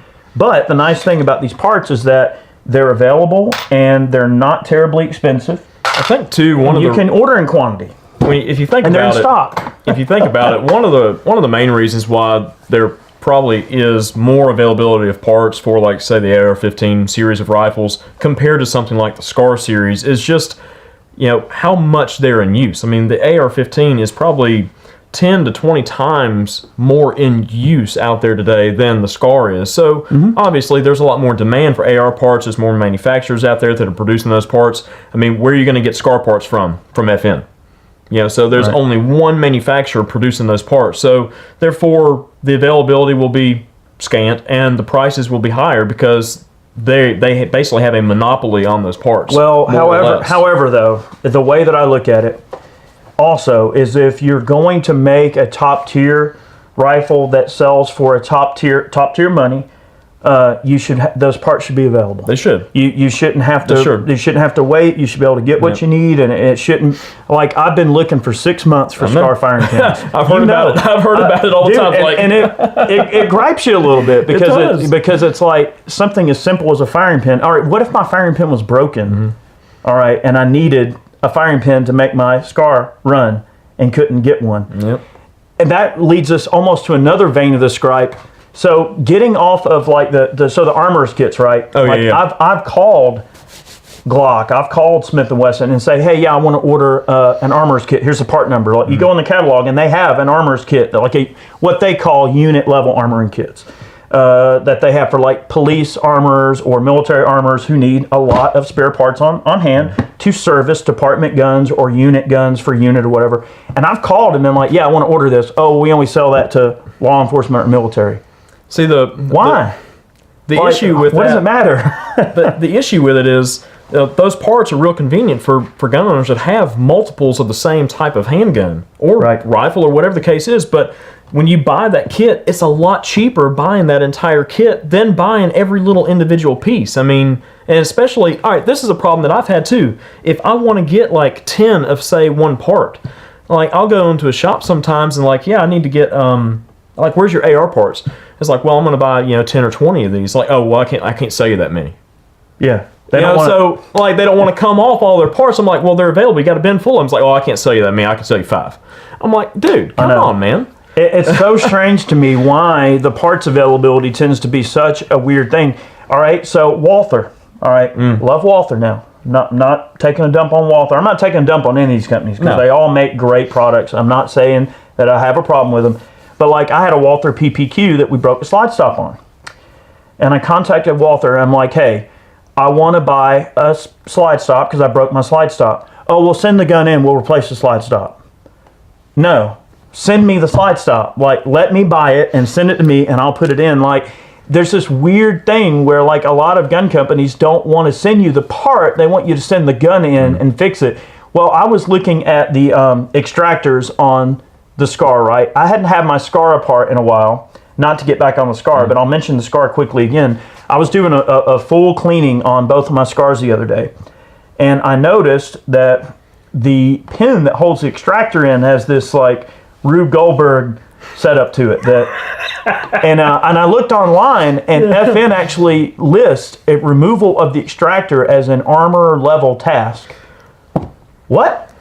We'll see about that. If you no. I'm not talking about this from the era of competence. Oh, I know. I'm talking about this from an era of logistics, right? Yep. If you told Joe Blow that you couldn't remove the extractor on an AR to clean it, they wouldn't know what to do. Like that, you couldn't tell Joe and military Joe Blow, whoever soldier, that you can't remove the extractor off of AR. They'd be like, what? Like that's user level maintenance. That's just a basic thing to clean. You have to park it in a foxhole and get out your armorer's kit and your vise. So the Scar has this little Rube Goldberg C-clip that holds the extractor pin in. And it's this weird, specialized, like headed little pin that it's a specialized part. And getting it out ain't that hard. Getting it back in. You need 5 hands? From what I read, at an armor level, when they do remove that pin, they rebuild the extractor, replace the extractor, and then they put a fresh C-clip in place when they put the pin back in. They're designed to be replaced, not put back in place. It's not just like not a simple reused. No, they are not intended. That's not really the intended thing. But in the vein of that, okay, it should be easy to get the parts. Or, maybe FN should just, I would almost rather them like just up the price of the gun a little bit and just include a parts kit. Like, I wish more companies would do that. That would be a good idea. I mean, just up the price on the gun a little bit and just sell each gun with a few extra parts. So let's think, we can compare like FN again, like with their pistols. Okay, so Eric and I both have FNX 45s. And, one of the things with the FNX 45 is the decocker and safety mechanism. If it ever fails, it's not really a user replaceable part. You basically have to break that part to get it out, and it's an armorer's level task. Okay, when you think about like a Glock, there are a plethora of parts available out there for a Glock. And how many parts does a Glock have? Like less than 40 total. There are some guns that have over 100 little Rube Goldberg parts. Okay, so when you think about a really simple gun like a Glock, strikers, springs, the slide stops, pins, trigger connectors, trigger bars, like all those parts are very easy to source. They're very easy to replace, and there are a pile of manufacturers out there that make aftermarket parts, aftermarket triggers, connectors, the whole 9 yards. Glocks are one of the easiest guns to actually do your own maintenance and everything on. They make it purposely that way, where it is serviceable on a user level, and it is pretty much grunt-proof, more or less. Look, there's a reason that Glocks are popular, okay? A Glock is actually not my favorite gun. I like Glocks. But it's very utilitarian. But it's a utilitarian gun. I think a lot of people might own Glocks in quantity because they know it's a gun they can depend on, they can trust. They're super easy to work on. They're super easy to replace parts for them. In terms of parts on the Glock, I would say it's a wise decision to probably keep a few extra slide stops. I have seen these break, okay? And they're so cheap. They're like $8, nothing to them. No big deal to have a few extras. I have seen trigger bars break. Now, it's usually a range gun that's had thousands and thousands of rounds through it, but I have seen the trigger bars fail. Well, if you shoot them enough, the triggers will melt too. We don't know anybody that would do that. But I have seen the trigger bars, break on them, and we've seen guide rods melt. Yep. Now, obviously, that's an extreme round count and getting the gun really hot, but the plastic guide rods on a Glock with enough extreme use can melt. That's a nice upgrade for a Glock, is a metal guide rod that doesn't really affect the overall function of the gun too bad. I have seen strikers break. It's not a bad idea to maintain an extra striker. Maybe a basic spring kit for a Glock is a nice thing to have laying around. Really, springs, extractors, strikers. That's really about all you need besides a slide stop and maybe a pin set here and there. I've seen the ejectors break. Yep. Okay. You can keep extra ejectors. I find that it's honestly just easy enough to keep this whole block in, because chances are if an ejector starts to move or walk or loosen and it causes some geometry issue that causes it to break, then chances are you probably just want to go ahead and replace this whole block. And this part's cheap enough. It just comes with the ejector already installed. That's a good thing to have laying around, extra action blocks, whatever. I would certainly say the comparison to a Honda Civic of guns is in order, because this is what we always say. I mean, the Glock is kind of like the Honda Civic of guns. The parts are plentiful, the parts are easily replaceable, the guns just go and go and go and go and go as long as you maintain them properly. I mean, just like cars, okay, you have preventative maintenance that needs to be performed on your vehicle, right, to keep it on the road. The same concept goes with guns as well. There is preventative maintenance, cleaning your guns, inspecting the parts, replacing springs as they're needed. It just depends on round count. You know, a lot of people don't really keep up with their round count, but I've started keeping up with round counts on certain guns. So if I have a problem, I know kind of like where my numbers are as far as rounds down that barrel, and I can kind of determine, okay, well, I'm probably at the point where I'm going to wear out, you know, extractor. I'm probably at the point where I'm going to wear out my barrel. Okay, I'm at the point where I need to replace this spring or that spring or whatever the case might be. But just thinking about like a Glock compared to other stuff, and don't even get into like old or antique guns and things like that. If you start trying to source parts for antique firearms or old milsurps, good luck. Yeah, good luck indeed. But anyways, the point of this video, I believe, is that, look, if you're a new gun owner and you're tuning into this because you're curious about what kind of part support there is for the gun that you might have just purchased, or if you're a guy that's been owning guns for 30 years and this is all old hat to you, I think the important takeaway is here, don't think that your gun is going to fail or something like that overnight. I mean, if you just bought a brand new Glock, trust me, it's going to take a lot of rounds before something fails, okay? So don't think that it's like some fluke thing that's gonna, you know, break, right? It's just, if you're looking at the longevity of being a gun owner and you think, okay, I want to really think about keeping my favorite firearm functioning and working for the long term, then parts support is something you are ultimately going to have to factor into your decision on what you're going to purchase, okay? Some brands are known for having really good parts support, and some brands may not necessarily be known for being super easy to get parts from. Like FN makes wonderful firearms. They're among my favorite guns. I own one of almost every FN product there is, okay? And I like them.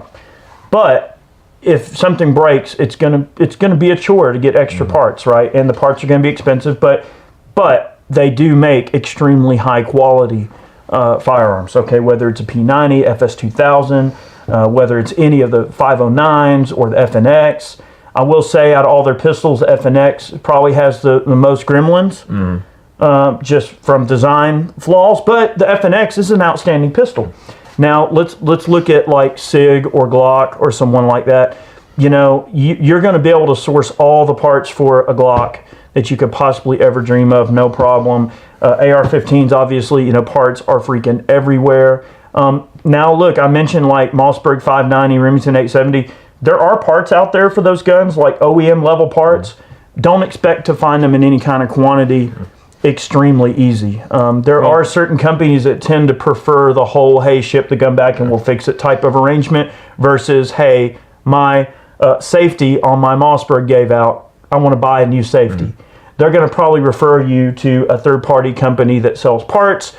They're not going to want to deal with that directly, okay?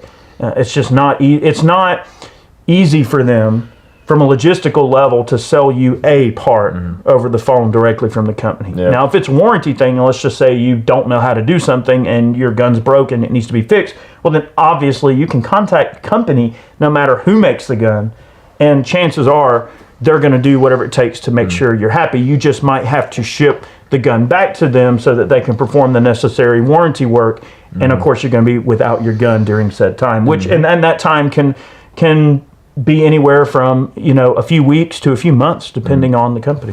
Yeah, I mean, Eric mentioned shotguns like the 590s and the 870s and such. You know, pump action shotguns are relatively simple in function, but when you start taking them apart, you have the trigger guard itself actually contains a lot of components that aren't very easy to work on just from a user standpoint. You really have to have a knowledge of how that thing goes together. If you ever had to replace some particular component or spring, like a hammer spring or something along those lines, it's a little bit crazy to get into those components sometimes. It's not as simple as something like a Glock is, just pushing a couple of pins and pulling the entire assembly out. There's a lot of small components that have to be lined up properly and put back together just right for it to function properly. That's a good point, man. Those parts are relatively inexpensive, though, and a lot of times if something breaks, like a hammer, you can source just the entire trigger group itself for reasonable money and just replace the entire thing and just start from scratch. But in my case, I've got a lot of Beretta and Benelli shotguns, and when you start sourcing extra parts for those, it seems like the imported firearms a lot of times are a little bit more expensive because the only place you're going to get those parts, just like FN, you're only going to get it from Beretta, or you're only going to get it through Benelli.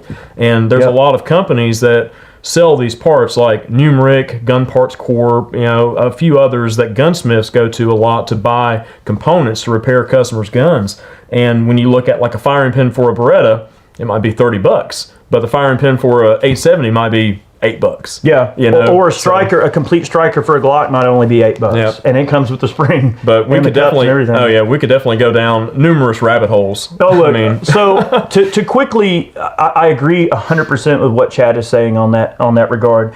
I will brag on CZ for a second, though. Oh yeah. Now I will say this.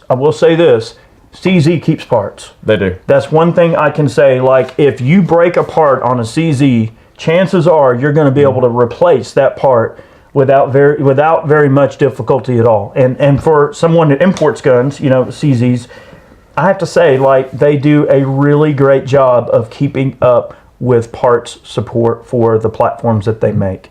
Even stuff that's discontinued, they'll usually have some supply of parts on hand. So I have to say they're pretty good about that. Well, hey, man, not every company is super good about keeping up with parts support. CZs don't break though, right? They don't. Now, so all right, look, the CZ only fanboys. No. Look, the only thing that I've ever really seen break on a CZ, I've seen. So I have an SP01 Phantom, and I actually had a magazine release mess up on me. Yep. I don't know what caused it. I don't know if maybe it was just from inserting a full magazine on a closed slide, and it was just putting a lot of stress when I went to slap it in place. Not sure what that could have been. I remember when that happened. But I was able to get the replacement part. No big deal. Super, super easy.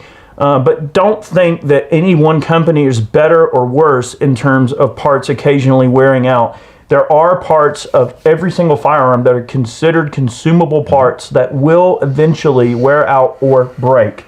And I would say that generally across any gun design, I would always try to keep at least the most crucial springs, at least one set of extra springs, and I would say an extra firing pin, extractor, and you're probably okay. If you've got an AR or some type of rifle with a rotating bolt, some sort of camming bolt, a few extra cam pins probably couldn't hurt to have, and you're probably going to be okay. We could go on a lot of different veins in this video, but I think we kind of got the point across, I hope. Some companies are a lot better than others in terms of parts support, but as Chad said, some of those guns are in much more common use. So as you stay towards the most common use article in terms of gun designs out there, you're going to see that the parts support is a lot more prevalent and easy to source. So that's just something that you need to do your homework on, especially if you're a new gun owner and you're thinking about the longevity of being a gun owner. You need to understand that certain guns are easier to fix than others, and I guess that's the main point that we're trying to drive home in today's video. Think so? Absolutely. You got anything else for him? Nah, man, we're good. Okay. Yeah. Well, I mean, let these people get back to their day. Oh yeah. I mean, you could even go into suppressors. That's a whole nother. Yeah. Maybe we'll make another video about that right now. We'll make another video on that because you can't order parts for a suppressor. It has to be serviced by the manufacturer. Anyway, we'll get on that in a future video. But guys, always look at the total cost of being a gun owner and look at the cost of maintenance and the cost of ownership of the guns that you're getting into before you dive too heavily. And you'll find that you'll come out a lot better in the long run, knowing a little bit more about that relationship before you get into it. So thank you guys for watching. We really appreciate the support. Have a great day, and we'll see you next time. See you guys.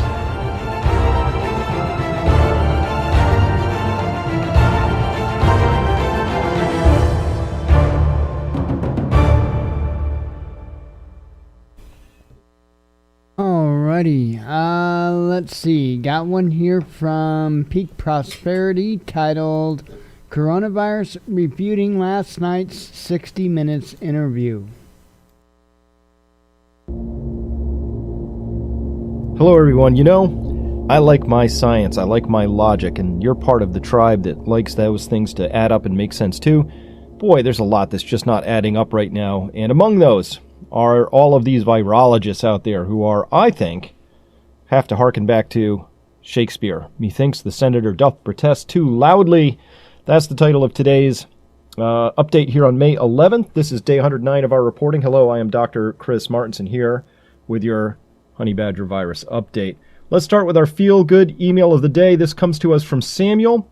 And Samuel says, I was able to get all the vitamins recommended. There was a little bit before this I had to trim, but basically said he followed our advice and was watching our videos, and including a supply of zinc and vitamin D3. Since then, I've still not found any more zinc. I never take vitamins, so this was a change for me that I honestly feel may have saved my life. In the second week of March, I started showing symptoms. I didn't realize it fully at the time, as I believed I had slight hypoxia, which, with what I know now, is very likely. After 4 days, I finally realized that I may have it. I checked my temperature and blood pressure right away. They were 99.5 and 145 over around 100, exclamation point. I was having light chest pains, severe fatigue, diarrhea, and not normal, it was bad.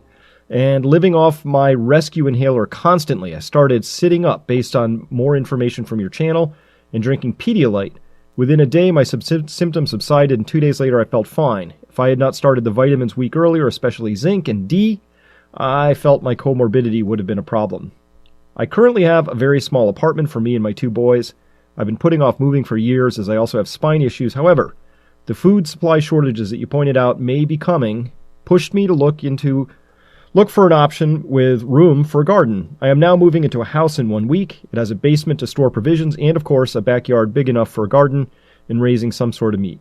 The house will be even less each month bucks than my apartment. I have already purchased my seeds. This will help to feed myself and, most importantly, my 2 boys. This is a blessing. I receive my annual bonus in early March and usually squander it on toys and trips. This year, it all went into real assets such as food, gear, and silver. I cannot stress enough how much watching your channel has prepared me for what is to come. I'm a single father, so if I would have ended up in the hospital, they would have been without me. And if I would have perished, I don't know what would have become of them. So Samuel, thank you so much for taking the time to write that. Thank you even more for following the advice and taking care of yourself and your 2 boys, and really happy that you have the opportunity to go out and get a garden going. Fantastic. Hey, remember last time on Friday we talked about how treatment's very complicated and complex. We talked about the protocol from EVMS out of Eastern Virginia.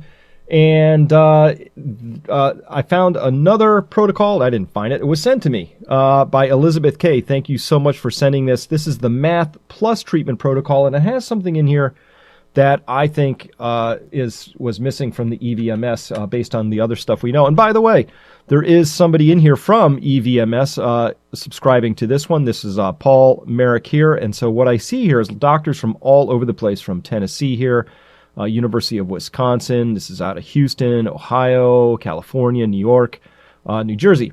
So doctors all over the place sharing what they know and coming to some sort of agreement over what the best treatment protocols really are and could be. So with that, what is the Math Plus treatment protocol? Well, first, the doctors here explain that it's the severe inflammation sparked by the coronavirus, not the virus itself, that kills patients. The hyperinflammation triggered by COVID-19, also known as cytokine storm, requires the use of corticosteroids to prevent deterioration into a very severe form of ARDS, a condition which causes the lungs to fail. Further, the inflammation appears to cause high rates of blood clotting in multiple organs, necessitating the use of blood thinners. So the typical treatment for ARDS is to put patients on a mechanical ventilator, but Paul E. Merrick of the Eastern Virginia Medical School, that's the EVMS that we put out on Friday, says that should be the very last resort. Of the 30 to 40 COVID-19 patients Dr. Merrick has treated with this new protocol in the ICU, all but 2 survived, and both of those were over 80 with serious comorbidities. That is, they died from their underlying disease rather than COVID-19.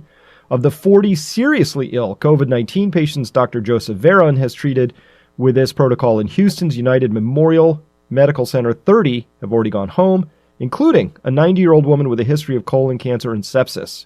None of his patients has died. Dr. Veron and the other members of the critical care working group caution it's unreasonable to expect a 100% cure rate with any treatment, but that has been Dr. Veron's experience with the Math Plus protocol to date. What is Math Plus? Here it is. MATH. M for methylprednisone. So they're giving it here. If you have mild hypoxia, you need under 4 liters of flow of oxygen, 40 milligrams daily until off the oxygen. If you have moderate to severe illness, 80 milligram bolus, a big dose blob of it, and then 20 milligram IV every 6 hours for 7 days. And there's an alternate. You could give 80 milligrams daily for 7 days. Here they're just splitting the 80 milligrams into 4 6-hour periods. So you could give it all at once, or they're saying it's probably a little better to just keep that at a nice steady level in the blood for 7 days. And after day 8, you switch to oral prednisone, and you taper off over 6 days. So what are you doing with the prednisones? Well, you're controlling those inflammatory responses. They also have high-dose intravenous ascorbic acid, vitamin C. Wasn't that what YouTube said, that if you promoted vitamin C, they were going to kick you off the channel? Yeah, that's what they said, because, of course, they're running with non-clinical data. They're going with WHO data. And by the way, we got some more to tell you about the WHO in just a minute here. And so 3 grams in 100 mils every 6 hours, so 3 times 4, we're looking at 12 grams a day. That's a pretty high dose, but it's being delivered intravenously. So if you were going to be taking that orally, I guess you'd have to up that by some amount, because not all of it gets absorbed through the enteric lining. That's your stomach and intestines and things. So they continue that for a total of 7 days until discharge. Why vitamin C? Because it's a fabulous antioxidant. So they're doing anti-inflammatories, antioxidants, both here. And then a full dose, low molecular weight heparin. Heparin is a substance that controls blood clotting, and it's a blood thinner. So by thinner, what it really means is it makes your blood less likely to clot. And so heparin is an anti-clotting device with a mild illness. They're given 40 to 60 milligrams daily. And even with a moderate mild illness, 40 to 60 milligrams daily, continue until discharged. What's the plus in the Math Plus? Optional treatment components, which is thiamine, a vitamin B there, zinc, and vitamin D. So all of this really lining up that this looks like a great way to control this, which is with the anti-inflammatory, with the antioxidants, with the blood thinners, and as well, last time when we were talking about that EVMS protocol, I had a question about melatonin and looked into that, and thank you, Joe Vickers, for sending this one along. A lot of people sent melatonin papers in. I found this one the most useful. This is a big review of it in Science Direct. A lot of data in there talking about a lot of very complicated things. Each one of these different interleukins and tumor necrosis factor pieces all explained and researched out and linked to other science papers. But basically, besides helping you sleep a little better, which is really all I associated melatonin with, and its overall sedation abilities, it has lots of big roles in being an anti-inflammatory molecule, an antioxidation molecule. It also has an immunomodulation role, and it really helps to suppress the cytokine storm as well. So it has roles in all of that. So it's a really active molecule when it's up in the body. So it has a big role here in ARDS, according to this big review paper here, and does a lot in the immune response, inflammation, oxidative stress. So a lot of this is where a lot of the damage is happening. Melatonin comes in and blocks these things to some extent. Hey, it's pretty darn safe. Typical doses in the clinical setting they're recommending are 3 to 10 milligrams, but they did a study where they gave 1,000 milligrams, a gram a day for a month without any ill effects. The caveat here, we don't know what the safety profile is in the COVID-19 environment, because COVID-19 is busy messing up these massive inflammation and oxidative stress responses, so we'd have to see how it's tolerated in a COVID-19 setting. But for a healthy person, it's really a very, very safe molecule here with that 1,000 milligrams a day for a month. And by the way, that's why you can buy it over the counter at your ordinary drugstore. All right, remember, I keep talking about the gold standard pandemic approach. A little disappointed in my own country here in the United States, which is sort of flailing around, unable to figure out how to get back to work, how to loosen restrictions, all of that. It's not that hard. If you just did these top two up here, if you just halted inbound infections, right, and you put face masks on everybody, I honestly think you're more than 80% of the way there. So let's look at some data to support that. Let's see. Let me go. Yeah, I'm going to put this one first. Let's go here. All right. Step 1A is halt inbound infections. So guess what? Nice study that was done where they looked at, these Brazilian researchers looked at all the flight patterns and decoded all the flights that happened and then cross-correlated that with rates of infectivity and all of that and got some pretty strong hits from a statistical standpoint, enough to conclude that closing borders, whoops, wrong one there. Let me get back to my highlighter. Closing borders is the most effective way of combating the coronavirus. It's step 1, step 1A, halt inbound infections. Scientists in Brazil have found that the countries most affected by the coronavirus spread are the ones who continue to allow unrestricted travel across their borders, prompting further arguments that the most effective method of preventing the spread is tighter frontier controls. The research carried out by the Federal University of Bahia in Salvador suggests that screening and quarantining those coming into countries from outside could have been a cheap solution for humanity. That's why all the way back on January 23rd, I mentioned that closing down air travel would have been one of the first things, because this intuitively makes just a ton of sense. If you ever had a household and somebody came in who was infected, you understand now your household's probably infected. You ever have that party and somebody shows up with the flu, and really not an awkward moment there, because nobody likes that. So at any rate, this seemed like really obvious common sense. I'm glad we have a study backing this up now. So, do with it what you will. The overwhelming factor was found to be air travel, leading to a conclusion that it is the main explanation for the growth rate of COVID-19. So that's why we put this out like this a long time ago. Step 1, halt the inbound infections. You got to control that right up front. What's step 1B? Face masks for everyone. Hey, we now have some data here as well. So there was a really cool study that came out. This is a model, and so I know models are only as good as you make them. But this model, when I looked into it, looked like it was made pretty well, and I like the way that they wrote this up. Let me make this a little bigger here. So when they wrote this up in Vanity Fair, good article here, a lot of preamble to this, but if the model found that if 80% of Americans wore masks, COVID-19 infections would plummet. So while all models have limitations, are only as good as their assumptions, this one is a very thorough model. Well done, said William Schaffner, an infectious disease specialist at Vanderbilt University, who reviewed the Dekai team's paper. It supports a notion I advocate along with most other infectious disease experts that masks are very, very important. Yeah, most other infectious disease experts, just not the Surgeon General, not the CDC, not the World Health Organization, and not Dr. Fauci or anybody in the UK government.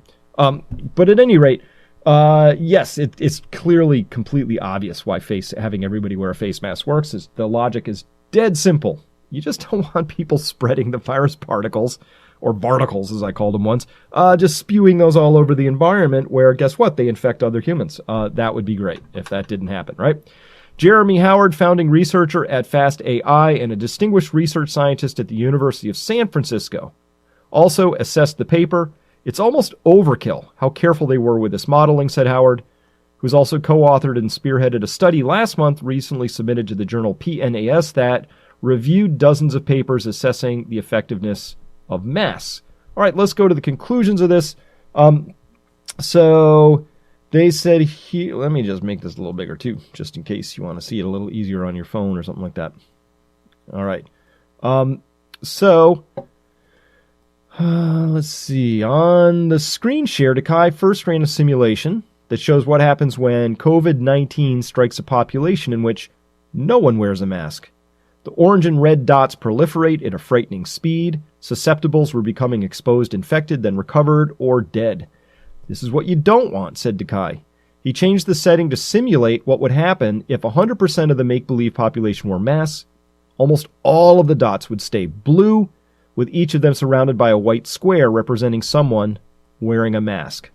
And this is important. So Japan has about, on a population-adjusted basis, about 2% of the deaths that the United States has right now. And both of them got the coronavirus in their borders about the same time, roughly speaking. And Japan's having a very different experience of it. In fact, every country that has strong face mask wearing protocols is having a very different experience than the countries that don't have this. All right, it's pretty simple. And of course, it makes sense why, right?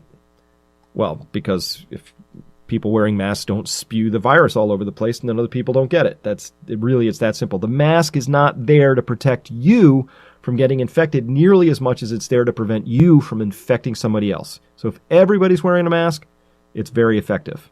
If just you're wearing a mask, it's a lot less effective.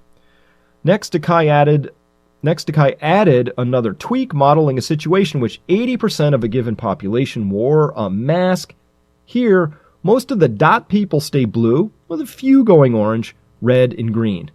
This is the goal, Takai maintained, for 80 to 90% of the population to be wearing masks. Anything less, he added, doesn't work as well. If you get down to 30 or 40%, almost no beneficial effect at all. So this makes a lot of sense to me. The model conforms to my intuition, which is always a good thing. I like it when models agree with what's in my head. But it just makes sense, right? That the more people that have masks, it's almost as if those people, that's the herd immunity you want to see. So it's kind of not surprising to me that he found out that with this particular virus, where they modeled in the R0 and all of that other stuff, the fact that it could pass asymptomatically, they had all this stuff in their model. They discovered that 80% is that magic number where you really, kill the infectivity. Infections just really plummet. That's herd immunity level. That's what you would need to see in terms of people who would be little green dots roaming around in his model because they're green. Why? Because they've already had the disease and they're immune to it, and therefore they are no longer vectors for transmitting it to other people. 80%, that's the magic number. So if we could get 80% of the people wearing masks, that'd be great. What the hell, WHO? That's what this is all about. So I went over to the WHO to find out, this is literally pulled today on May 11th, 2020, to find out what their stance on face masks is. And here it is, when and how to use masks. This is what you find when you go over there. It says, if you are healthy, you only need to wear a mask if you are taking care of a person with COVID-19. Well, how do you know if you're healthy if it's asymptomatic for a number of days there? WHO health officials? Good Lord, this is just... Are they trying to be this bad, or are they actually this defective as an organization? I do not know. Wear a mask if you're coughing or sneezing. Okay, good advice. Masks are effective only when used in combination with frequent hand cleaning and alcohol-based hand rub or soap and water. Nope, that's dead wrong. Masks are really effective when everybody's using them. So you got that one wrong. Get a ding on your test right there. Wait, let me get my right pen out. Bad advice. If you wear a mask, then you must know how to use it and dispose of it properly. I mean, I wouldn't disagree with that, but if you said a person doesn't know how to use a mask properly, should they not wear one at all? No, I wouldn't say that at all. I would say use it. Even if you're using it improperly, it's got to be better than nothing, right? I mean, even the CDC is saying, use bandanas, I guess, if you have to, right? At any rate, we should just... Anyway, that's just... What the hell, WHO? Come on. That's just not good. And speaking of the WHO, Der Spiegel came out with something, and I found this in Taiwan News First, but this is confirmed because I went over to the Der Spiegel article and found this. The Der Spiegel is claiming this, that Chinese leader Xi Jinping asked World Health Organization WHO Director General Tedros to suppress news about the Wuhan coronavirus outbreak.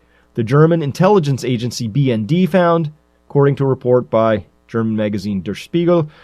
During a conversation on January 21st, Xi reportedly asked Tedros not to announce that the virus could be transmitted between humans and to delay any declaration of a coronavirus pandemic.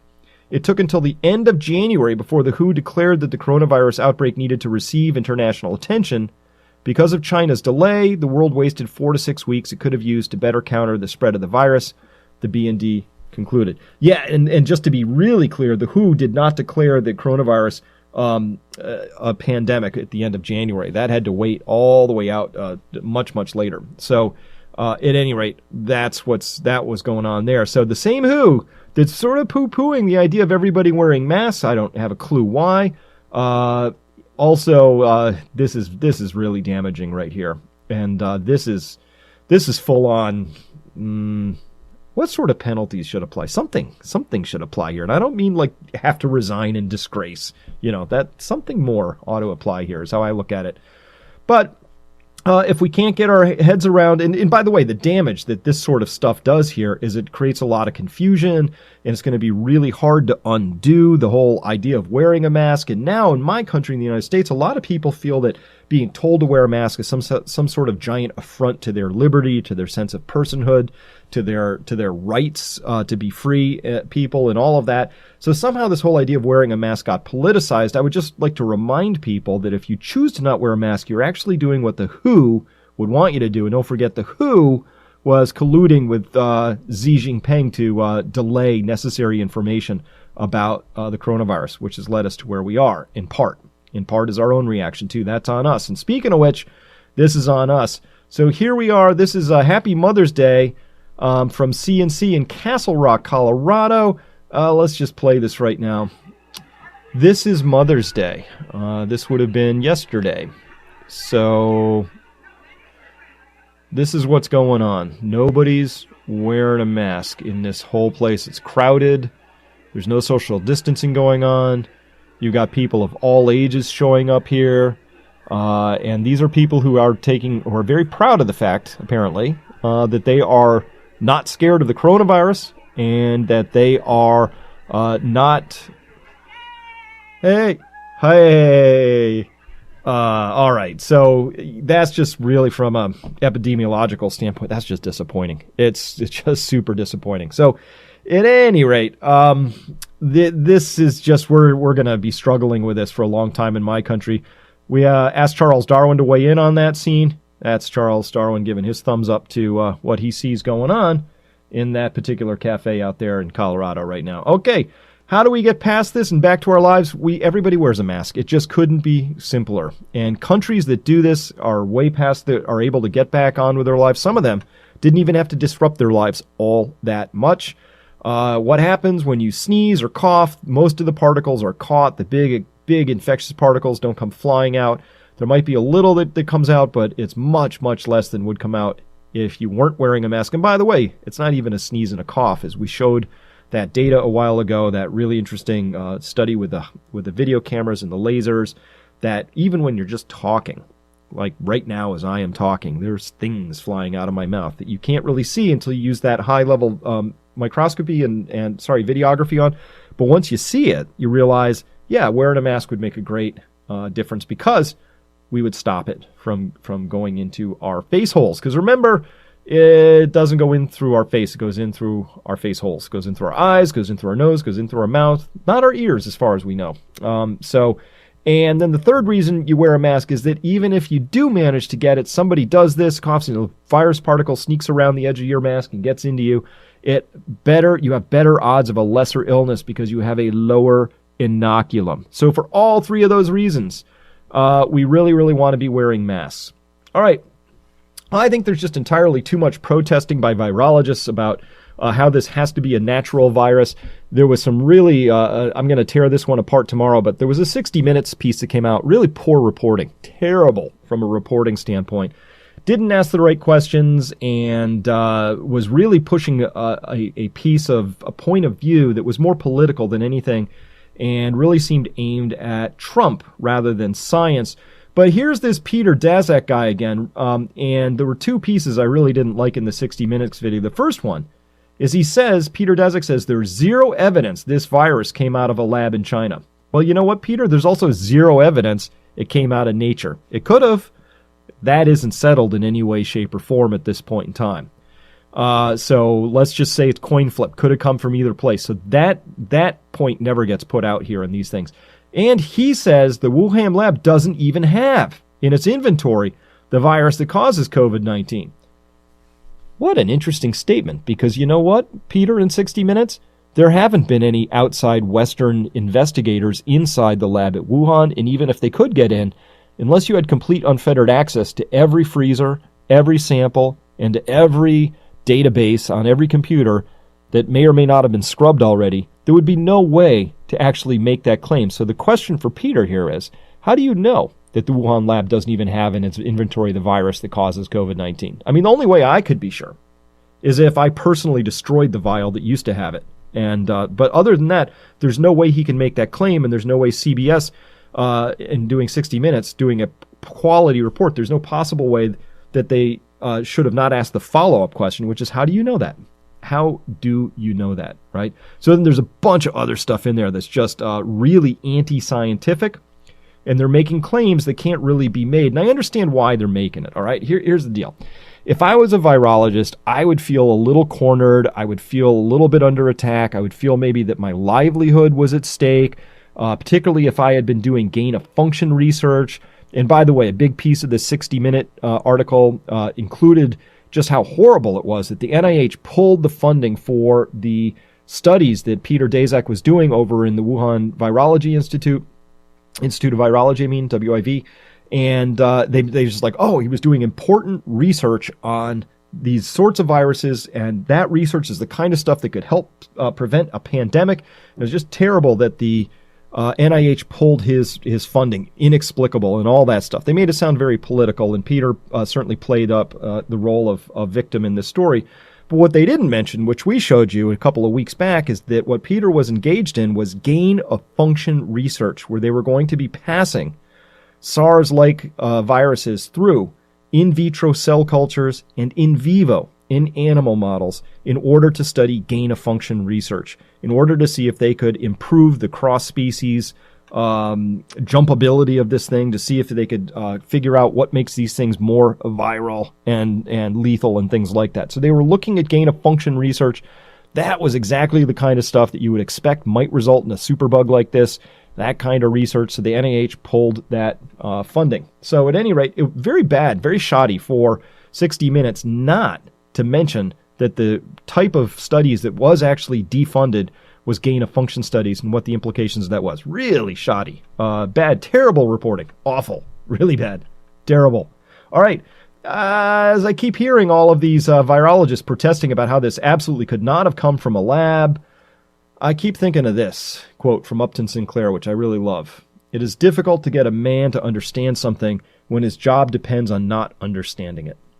That just keeps coming up. All right, moving on. Let's keep looking here. Yay, about that garden. Look at this. We're going to bring you a report from the future. This comes from August 2020. What happens? That's technically true. This journal is the August edition, which is coming out. They print these things way in advance. So the August edition's already out. But here it is. Spending time in the garden is positively associated with health and well-being. Results from a national survey in England. They surveyed 7,000 plus people. And the highlights, they said green space health research has concentrated on public, not private green space. So they looked at private green space, discovered having access to a private garden is associated with higher well-being. Garden use is associated with well-being, physical activity, and visiting nature, which has its own positive benefits, as we now know. Gardens need inclusion alongside public green space in urban planning, as well as risk mitigation, I think. All right. As well, I just want to remind everybody that this largest wealth transfer ever is still kicking along apace. The reverse Robin Hood effect, where the Federal Reserve is really put the afterburners on, accelerating this whole idea that stocks should always go up. And of course, stocks are very preferentially held by the top 10%. 85% of all stocks are held by the top 10%. And I think it's something like 40% is held just by the top 0.1%. So when the Federal Reserve is out there adding trillions and trillions of dollars in market cap to stocks, they act as if what they're doing is helping the 401ks of moms and pops. But what they're really doing is putting a giant gain on the 0.1% and the upper classes. So that's really what they're up to. And at any rate, that's it's really not a good thing at this point in time, and it's going to lead to bad social outcomes. and it's going to lead to very dark times. I wish we were doing it differently. I wish that we could allow capitalism, if we're going to pretend we exist in a capitalist system, to take its course. And they're allowing that with small and medium-sized enterprises. I've collected dozens and dozens of stories of people who are losing the gyms they opened, the restaurants they opened, the auto parts stores. Just little small and medium-sized enterprises are just collapsing all over the place. Does the Fed care about that? Nah. And they would say it's not really their job. But was it their job to bail out giant private equity funds, hedge funds, mortgage originators and things like that? No, but they did. So that all has its effects. And it's starting to get, not just me, you'll notice that there's a lot of articles being written about how unfair and awful this all is. And it's past time for any journalist listening to this. It's past time for you to begin asking the Federal Reserve actual hard questions, because they're not out there doing something that's even-handed and working in everybody's benefit. They are a redistributive organization. When the 0.1% gets wealthier, the Fed doesn't make wealth and sort of distribute it to them. That came from somewhere. So the right question to be asking, the right sorts of questions are these. Where does that money come from, and who's going to pay it back that you just gave to all the 1%ers and the 0.1%ers? Good question, because the answer is, comes from the future, comes from our children and grandchildren, born or unborn. The second question is going to be about how much. This would be a great question. I'd love to see this asked of Powell. Your actions, Jerome Powell, are leading to an enormous wealth gap in the country. Currently, a very small percentage of people own a very large percentage of the country's tangible financial assets. How much is too much, Mr. Powell? At what level is too far? Is it when the 1% own 90% of the country? Is it when the 1% own 99%? Is it when the 0.1% own 100% of everything? There's a limit. Where is it? And tell us how you came to believe that was fair and just. I'd love to see them have to answer that question. All right. At any rate, what am I going to tell you today? I'm going to tell you to plant a garden, of course. Do it. Get that garden going. Thank you, Samuel, for sharing your story. And hopefully you've inspired some other people to get out and get their garden going. Remember to resubscribe if necessary. People get unsubscribed from this channel all the time. Happens as well. Please hit the like button if you liked this. If you didn't, then hit the unlike button. But if you liked it, please hit the like button. And as well, come by peakprosperity.com. We're having more conversations there. And if you like this sort of material, this way of thinking, then you're going to love being a subscriber at Peak Prosperity, where we use logic, use data, and here's our point of view about everything. If the data changes, we'll change our minds.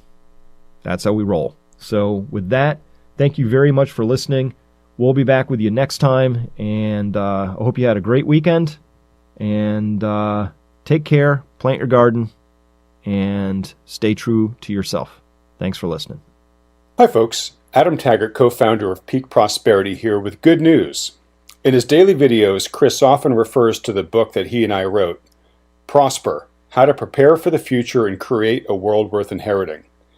It presents a practical model for living with greater resilience, and those who read it and followed its advice were much better prepared for the coronavirus outbreak than the average household. Given its heightened relevance to the turbulent times we now find ourselves in, Chris and I want everyone to benefit from this book's formula for better, more secure living. So we're giving the book to you for free. To get your copy, simply visit peakprosperity.com/freebook. We think you'll find this an extremely valuable and inspiring resource for the current COVID-19 outbreak and for being well positioned for any kind of crisis that comes our way in the future. Thanks for listening, and happy reading.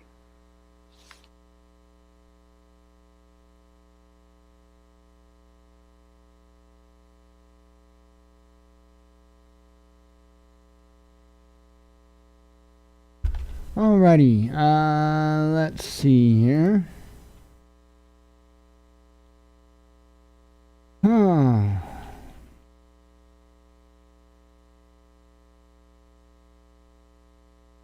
I'm looking.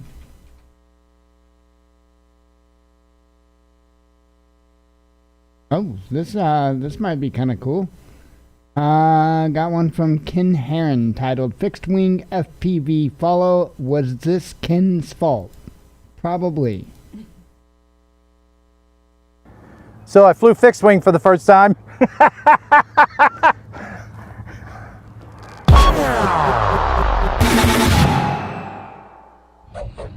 We're here at an AMA field in Nashville, Tennessee.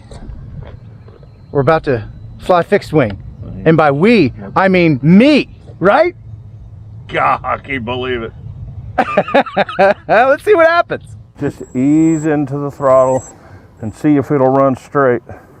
It's going to react quick because those throws are so big. Hold down on that elevator so it don't turn up. Easy, easy, easy. Get the feel of it because it's going to react incredibly fast. It's hitting that wind and it don't take much for it because it's so light.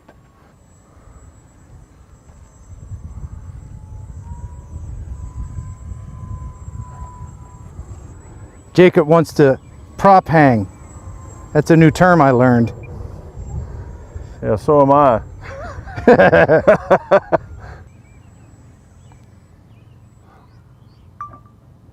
Yeah. All right. Yeah. Nicely done. Fantastic. Now it's my turn, right?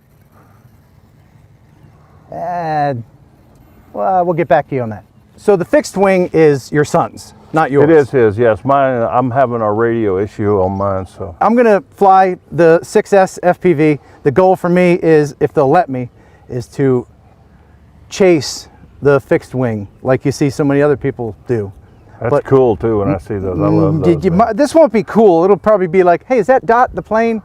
That's how confident I am on that. I did bring passenger goggles. Ooh, really? Yeah, so you can ride with you. You can ride along. Jacob, you gonna let me fly your plane? I doubt it. Why? You want to let me fly your drone? Good point. All right, so I'm going to take off and I'm going to back up to there. And then you let me know, or I'll hear it when you're about to go. You let me know when you're going to gun it. Okay. He ain't going to be a hot dog. He's going to be easy. Good, good, good, good. And if all else goes wrong, I'll gun it and just go above you. Yeah, you can do that. Oh, you ain't kidding, you can. In a hurry. You gonna jump like that? All right, here he goes. Just take it easy. Elevator, elevator. Here you go. Whoa! Where'd he go? Where'd he go? Where'd he go? SSI low. Toward the trees. He's coming. He's about to turn, coming back this way. Here he comes. I don't see him. He's over you. Now he's heading toward the trees. Oh, I see him.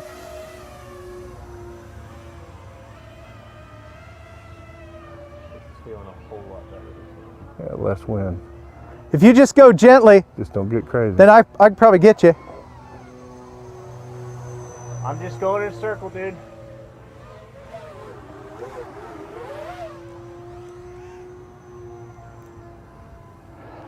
I'm going to go down this fence line.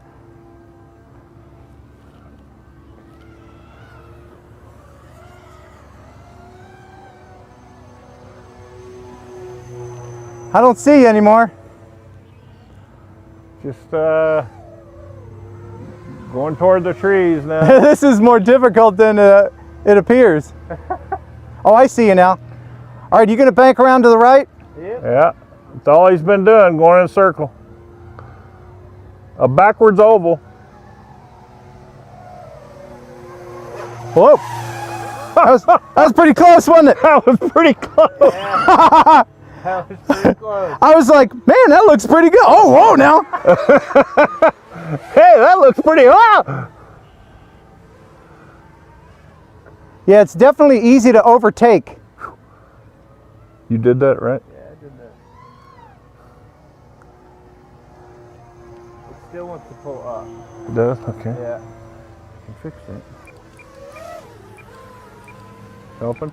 I see ya. Hold on. I see ya. Down now. I see ya.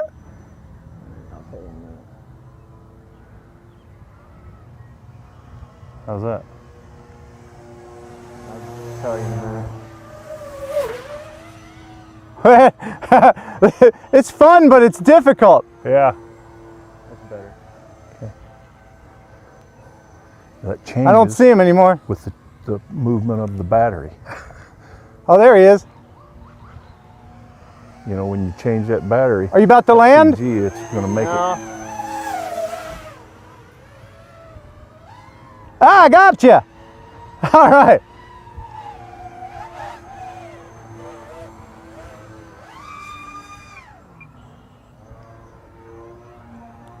All right, I got to land. Was that you? Yeah. What happened? I just lost control of which side I was on. I didn't cause you to crash, did I? No, you wasn't even around. All right, I'm coming in for a landing.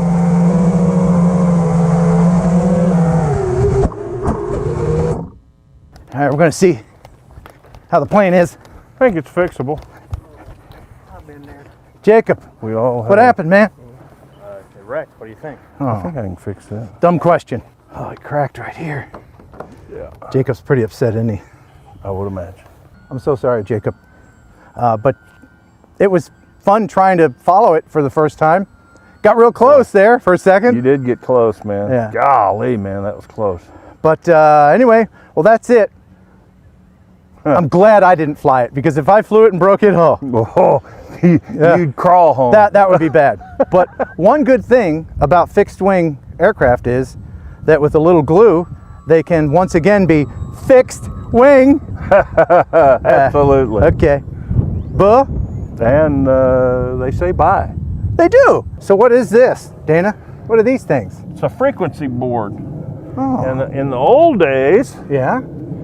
they had, when I started flying fixed wing, you had a frequency. Each radio that you had, or each receiver that you had a channel.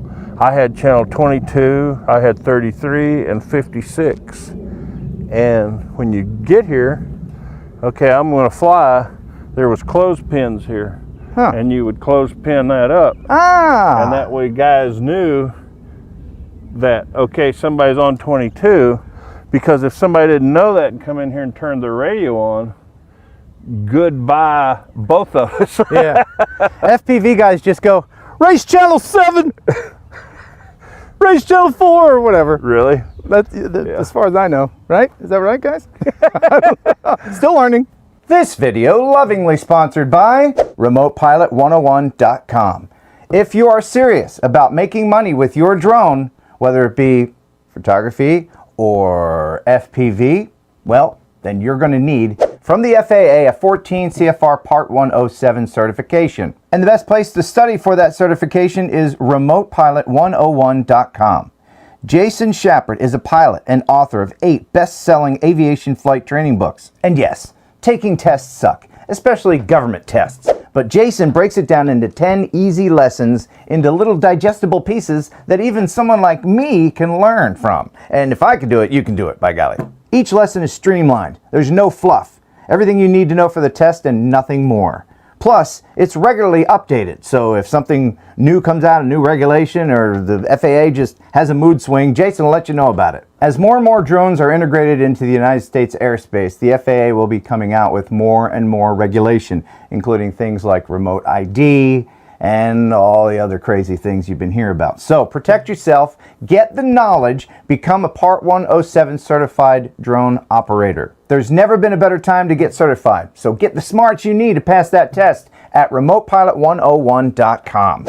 Use Heron18 to get 30% off. That knocks the price down to $104. Look at that! Boom! Magic time! 22,000 tests passed and counting. You wouldn't drive without a driver's license. Don't fly without a UAS license. RemotePilot101.com.